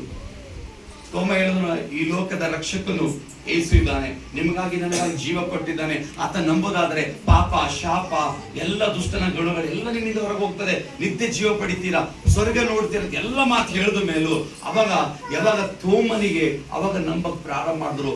ತೋಮನಲ್ಲಿ ಇರುವಂತ ಏನು ಗುಣ ಕಂಡು ಬಂದು ನಮ್ದ್ರು ಗೊತ್ತಾ ಪ್ರಿಯರೇ? ಅವನ ಆತ್ಮಿಕತೆ, ಆಧ್ಯಾತ್ಮಿಕತೆ, ಅವನ ಶುದ್ಧ ಮನಸ್ಸು ಅವ್ರನ್ನ ಬಹಳ ಇಷ್ಟವಾಯ್ತು ಇಲ್ಲಿನ ಜನರಿಗೆ. ಇಲ್ಲಿ ಎಲ್ಲರ ಮನಸ್ಸುಗಳವ, ಅದು ಒಳಗಡೆ ಜಲಸಿದೆ, ಒಳಗಡೆ ಹೊಟ್ಟೆ ಕೆಚ್ಚಿದೆ, ಒಳಗಡೆ ಅಹಂಕಾರ ಇದೆ, ಒಳಗಡೆ ನಾನು ಅಲ್ಲಲ್ಲೇ ಕಲ್ಲು ಕರೆಯೋದು, ಮನಸ್ಸಿನಲ್ಲೇ ಕರೆಯೋದು, ತಳಗಡೆ ಥೂ ಅನ್ನೋದು, ಮೇಲಿದ ವಾವ್ ಅನ್ನೋದು, ಎಲ್ಲ ಒಂದು ಕಡೆ ಒಂದು ರೀತಿ ಇದ್ರೆ, ಅಲ್ಲಿ ತೋಮನ ಜೊತೆ ಮಾತಾಡುವಂತ ಜನರ, ತೋಮನ ಹತ್ರ ಯಾರು ಮಾತಾಡ್ತಾ ಇದ್ರು ಅವನು ಹೃದಯ ನೋಡಿದ್ರೆ ಒಂದು ಸ್ವರ್ಗದ ಹಾದಿಗಳು ನೋಡಿದಾಗ ಆಗ್ತಾ ಇತ್ತು ಜನರಿಗೆ. ಅವನ ಬ್ಯೂಟಿನೆಸ್, ಅವನಲ್ಲಿರುವಂತ ಕಳೆ ಅಂದ್ರೆ ಮುಖದ ಮೇಲಲ್ಲ, ಆತ್ಮದಲ್ಲಿರುವ ಶುದ್ಧ ನಿರ್ಮಾಣ ಮಾಡಿರುವಂಥದ್ದು ಅಷ್ಟು ಪರ್ಫೆಕ್ಟ್ ಆಗಿ ಅವನ ಜಗತ್ತಿನಲ್ಲಿ ಇಂಡಿಯಾದಲ್ಲಿ ಬಂದನು. ಆದರೆ ಅವನ ಹೃದಯ ನೋಡಿ, ಅವನಿನ್ನ ನೋಡಿ ಅವ್ರ ಜನ ಏನ್ ಮಾಡ್ತಾ ಇದ್ರು, ಅವನ ಮಾತಿಗೆ ಕೇಳಿ ಆಟೋಮೆಟಿಕ್ಲಿ ಅವ್ರು ಹೇಳಿದರು, ಇನ್ಮೇಲಿಂದ ಜಗತ್ತಿನಲ್ಲಿ ದೇವರಿದ್ದರೆ ಅದು ಯೇಸು ಕ್ರಿಸ್ತನು ಒಬ್ಬನೇ ಮಾತ್ರ. ಶುದ್ಧ ಹೃದಯ, ವಚನಗಳಿಂದ ಅವನ ಒಳಗಡೆ ವಚನಗಳಿದ್ದು, ವಾಕ್ಯಗಳಿದ್ದು ಅವ್ರ ಒಳಗಡೆ ಟ್ರಾನ್ಸ್ಫರ್ ಆಯ್ತು. ಒಬ್ಬರಿಂದ ಒಬ್ಬರು ಟ್ರಾನ್ಸ್ಫರ್ ಆದ. ಅಲ್ಲಿಂದ ಕೇರಳದಲ್ಲಿ ಬಹಳಷ್ಟು ಪೂಜಾ ಪುನಸ್ಕಾರಗಳಿದೆ. ಆದ್ರೆ ಎಂತ ಪೂಜಾರಿಗಳಿಗೆ ದೇವರು ಯೇಸು ಸ್ವಾಮಿ ನಂಬಕ್ ಪ್ರಾರಂಭ ಮಾಡಿದ್ರು. ಯಾಕೆ ಗೊತ್ತಾ? ಅವ್ರಿಗೆ ಗೊತ್ತಿತ್ತು, ನಾವು ಇಷ್ಟು ವರ್ಷವೆಲ್ಲರ ಕೈ ಮುಗಿತಾ ಇದೀವಿ, ಅದರ ರಿಸಲ್ಟ್ ಇಲ್ಲ. ಆದ್ರೆ ಇವತ್ತು ಒಂದು ಸಾರಿ ಈ ತರ ಬೇಡಿದ್ರೆ ಇಮಿಡಿಯೇಟ್ಲಿ ಉತ್ತರಗಳು ತಳ ಬರ್ತಾ ಇದ್ದು ಅಂದ್ರೆ ಇವನೇ ಸತ್ಯ ದೇವರಂತ ಗೊತ್ತಾಯ್ತು.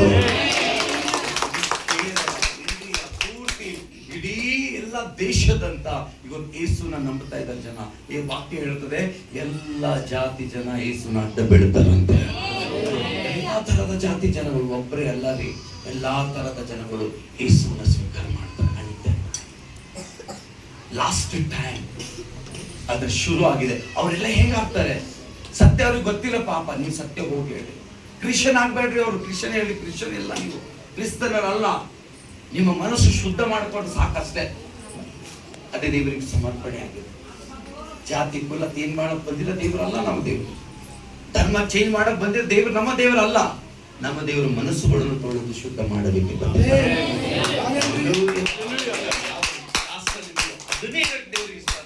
ತನ್ನ ಮನಸ್ಸು ತೊಳೆಯುವುದು ದೇವರಿಗೆ ಶುದ್ಧ ಮನಸ್ಸು. ಅದಕ್ಕೆ ಪ್ರಿಯ ದೇವಚಂದ್ರೆ, ಅದಕ್ಕೆ ಭಾರದಿಂದ ನೀವು ಎಷ್ಟು ಜನ ವಾಕ್ಯ ಕೇಳ್ತಿದ್ರು, ನಿಮ್ಮ ಪರಿವಾರದಲ್ಲಿ, ಕುಟುಂಬದಲ್ಲಿ, ಬಂಧು ಮಿತ್ರರಿಗೆ ಅವ್ರಿಗೆ ಹೇಳ್ರಿ, ಅವ್ರ ಹೃದಯನ ದೇವರ ಕಡೆ ಒಪ್ಪಿಸ್ಲಿಕ್ಕೆ ಹೇಳ್ರಿ. ಕಾರಣ ಅವರು ನಶಿಸಿ ಹೋಗ್ತಾ ಇದ್ದಾರೆ, ಒಬ್ಬನಾದರೂ ನಾಶವಾಗಬಾರ್ದು ಎಂಬುದಾಗಿ ದೇವರ ವಾಕ್ಯದಲ್ಲಿ ಹೇಳಿದ್ದಾನೆ. ಇವತ್ತು ನಾಶ ಮಾಡೋದಕ್ಕೆ ಯಾರು ಬಿಡ್ತಾ ಇದ್ದೀವಿ ಈಸಿಯಾಗಿ? ನೀನು ಮತ್ತೆ ನಾನು ದೇವರು ತಿಳ್ಕೊಂಡು ಎಷ್ಟು ವರ್ಷದಿಂದ ಬಂದೆ? 2 ವರ್ಷದಿಂದ. ಎಷ್ಟು ವರ್ಷ ಬಂದೆ? 5 ವರ್ಷದಿಂದ. ಎಷ್ಟಿಂದ ದೇವರು ತಿಳ್ಕೊಂಡಿದ್ದೆ? 3 ವರ್ಷ, 2 ವರ್ಷ. ಇವತ್ತು 5 ವರ್ಷದವಳೇನಾದ್ರೂ ಆದ್ರೆ 5 ಜನರಿಗೆ ತರಬೇಕಾಗಿತ್ತು, ತರಲಿಲ್ಲ. 2 ವರ್ಷದನೇನಾದ್ರೆ ನೀನು 4 ಜನ ತರಬೇಕಾಗಿತ್ತು, ತರಲಿಲ್ಲ. ಯಾಕೆ ಗೊತ್ತಾ? ಸಾಕು, ನಾನ್ ಚೆನ್ನಾಗಾದ್ರೆ ಸಾಕು, ನಾನೇ ಸುಖ ತಿಳ್ಕೊಂಡ್ರೆ ಸಾಕು, ಬಾಕಿದ ನನ್ನ ಅವಶ್ಯಕತೆ ಇಲ್ಲ. ಈ ಸ್ವಾರ್ಥತನ ಮನಸ್ಸು, ತಿರುಗಲಾರದ ಮನಸ್ಸುತನ, ದೇವರಿಗೆ ತಿರುಗುಬಾರದು ಎಂಬುದೇ ಸೈತನ ಉದ್ದೇಶ. ಈಗ ಆ ಉದ್ದೇಶಕ್ಕೆ ಬಲೆಗೆ ನೀನು ಬಿದ್ದಿದೀಯಾ? ಅದ್ರ ಬಲೆ ನೀನೇನಾದ್ರೂ ಬಿದ್ದಿದ್ರೆ ತಿಳ್ಕೊ, ದೇವರು ತುಂಬಾ ದುಃಖ ಪಡ್ತಾ ಇದ್ದಾನೆ. ಅದ್ರ ಬಲೆಯ ಒಳಗೆ ನೀನಿಲ್ಲ. ಈಗ ಈ ವಾಕ್ಯ ಕೇಳಿದ ಮೇಲೆ ಆ ಬಲೆಯಿಂದ ಹೊರಗೆ ಏನಾಗ್ತಾ ಇದೆ? ಬಲೆ ಸಿಕ್ಕಿದವರಿಗೆ, ಒಂದೊಂದೊಂದು ಜಾಲಿ ಒಳಗೆ ಸಿಕ್ಕಿದವರಿಗೆ ದೇವರು ಸುಂದರವಾಗಿ ತೆಗಿತಾರೆ. ಜೊತೆಗೆ ಈ ಬಲೆ ಅಂದ್ರೆ ಒಂದು ಕಟ್ಟೆ ನೆನಪು ಬರ್ತೈತೆ ಈಗಲೇ. ಅಲ್ಲೆಲೂಯ್ಯ. ಒಬ್ಬ ಮೀನುಗಾರ ಇದ್ದರು, ಸುಂದರವಾದ, ಅವನ ಜೀವನನೇ ಹಸನಾಗಿತ್ತು. ಅವನು ಯಾವಾಗ ಮೀನಕ್ಕೆ ಜಾಲಿ ಹಾಕ್ತಾ ಇದ್ದಿದ್ದನು, ಅವಾಗ ಅವನು ಭರ್ಪೂರಿ ಪರಿವಾರ, ಕುಟುಂಬ, ಅವನ ಸ್ನೇಹಿತರು, ಅವನು ಬಹಳ ಬೆಳೆದು ನಿಂತನು ಮೀನಗಾರ.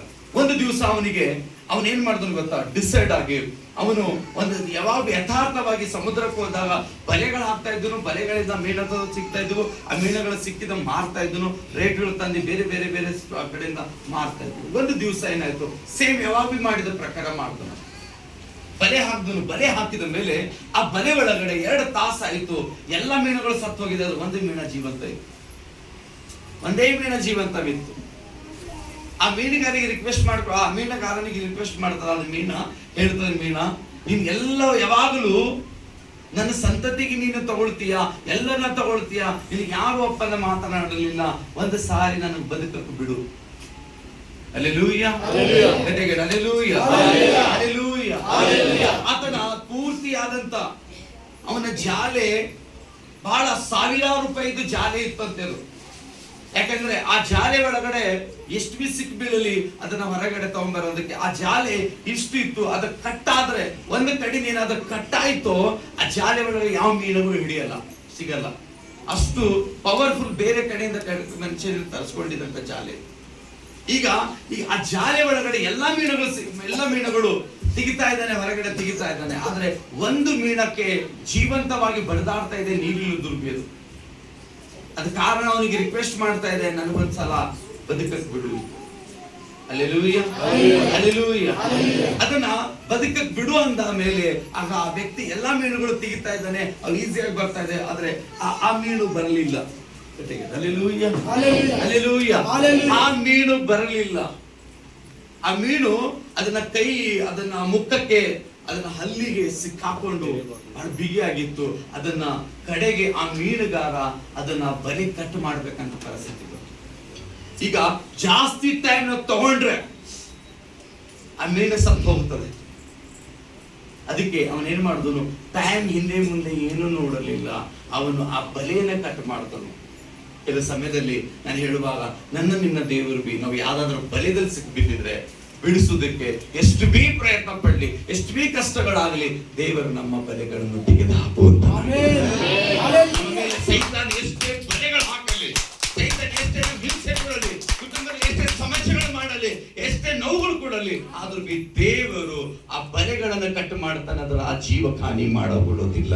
ಇವತ್ತು ನೀವು ಯಾವ್ದೋ ಸೈತಾನನ ಬಲೆಗಳ ಸಿಕ್ಬಿದ್ದಿದ್ದೀರ ಸಹೋದರಿ, ಸೈತಾನ ಆಪತ್ತಿನಲ್ಲಿ ಸಿಕ್ಬಿದ್ದಿದ್ದೀರಾ, ನೋವಿನಲ್ಲಿ ಸಿಕ್ಬಿದ್ದಿದ್ದೀರಾ, ಚಿಂತೆ ಮಾಡೋ ಹಾಗಲ್ಲ. ದೇವರು ನಿಮ್ಮನ್ನ ಬಿಡಿಸಿ ರಕ್ಷಿಸುವಂತನಾಗಿದ್ದಾನೆ. God bless you. ಹಲ್ಲೆಲೂಯ. ಹೇಳ್ತಾನೆ 2:30 ಆಯ್ತ್ರಿ. ಹಲ್ಲೆಲೂಯ. ಹೊರಗಡೆಯಿಂದ ಸ್ಮೆಲ್ ಬರ್ತಾ ಇದೆ, ಜೀವ ಓಡೋಗ್ತಾನೆ. ಹಲ್ಲೆಲೂಯ. ನನ್ನ ಮಾತು ಗಾಳಿ ಮಾತಾಗಬಾರ್ದು. ಹಲ್ಲೆಲೂಯ. ಅದು ಮುಂಚಿತವಾಗಿ ಮೊದಲು ಹೊರಗೆ ಹೋಗ್ರಿ. God bless you. ದೇವರ ನಾಮ ಸ್ತೋತ್ರವಾಗಲಿ. ಅವಕ್ಕೆ ನಾನು ಒಂದು ಸಂದೇಶದ ಅರ್ಥ ಏನ್ ಹೇಳಿದೆ ಗೊತ್ತಾ? ತಿರುಗಿ ನಾವು ದೇವರ ಕಡೆ ತಿರುಗಬೇಕೆಂಬುದಾಗಿ. ಹಲ್ಲೆಲೂಯಾ. ನಿಜ ವಾಕ್ಯ ನಿಮ್ಗೆ ಅನಿಸುತ್ತೆ, ನಿಮ್ಮನ್ನ ಇಷ್ಟವಾಗಿದೆ, ಇದು ವಾಕ್ಯದ ಪ್ರಕಾರ ನೀವು ಹಿಂಬಾಲಿಸ್ತೀರ. ಕಾರಣ ಈ ವಾಕ್ಯಗಳು ನನ್ನ ಮನೆಯಲ್ಲಿ ಪ್ರಿಂಟ್ ಆಗಿರುವಂಥದ್ದಲ್ಲ ಪ್ರಿಯರೇ, ನಿಮ್ಮ ಮನೆಯಲ್ಲಿ ಪ್ರಿಂಟ್ ಆಗಿರುವಂಥದ್ದಲ್ಲ. ಇದು ದೇವರ ಆ ವಚನಗಳ ಆತ್ಮ ಭರಿತನಾಗಿ ಅನೇಕ ಸೇವಕರುಗಳು ಬರೆದಿದ್ರ ಮೇಲೆ ಒಂದು ಪ್ರಿಂಟ್ ಆಗಿ ನಮ್ಮೆಲ್ಲರ ಕೈಯಲ್ಲಿ ಸಿಕ್ಕಿದೆ. ಹಲ್ಲೆಲೂಯಾ. ಹಲ್ಲೆಲೂಯಾ. ನಾವು ಈ ವಚನ ನಿಮ್ಮನ್ನ ಆಶೀರ್ವಾದಕರವಾಗಲಿ ಅಂತ ನಾವು ಪ್ರಾರ್ಥನೆ ಮಾಡೋಣ. ತೆರೆಗಳು ಮುಚ್ಚಿಕೊಳ್ಳಿ.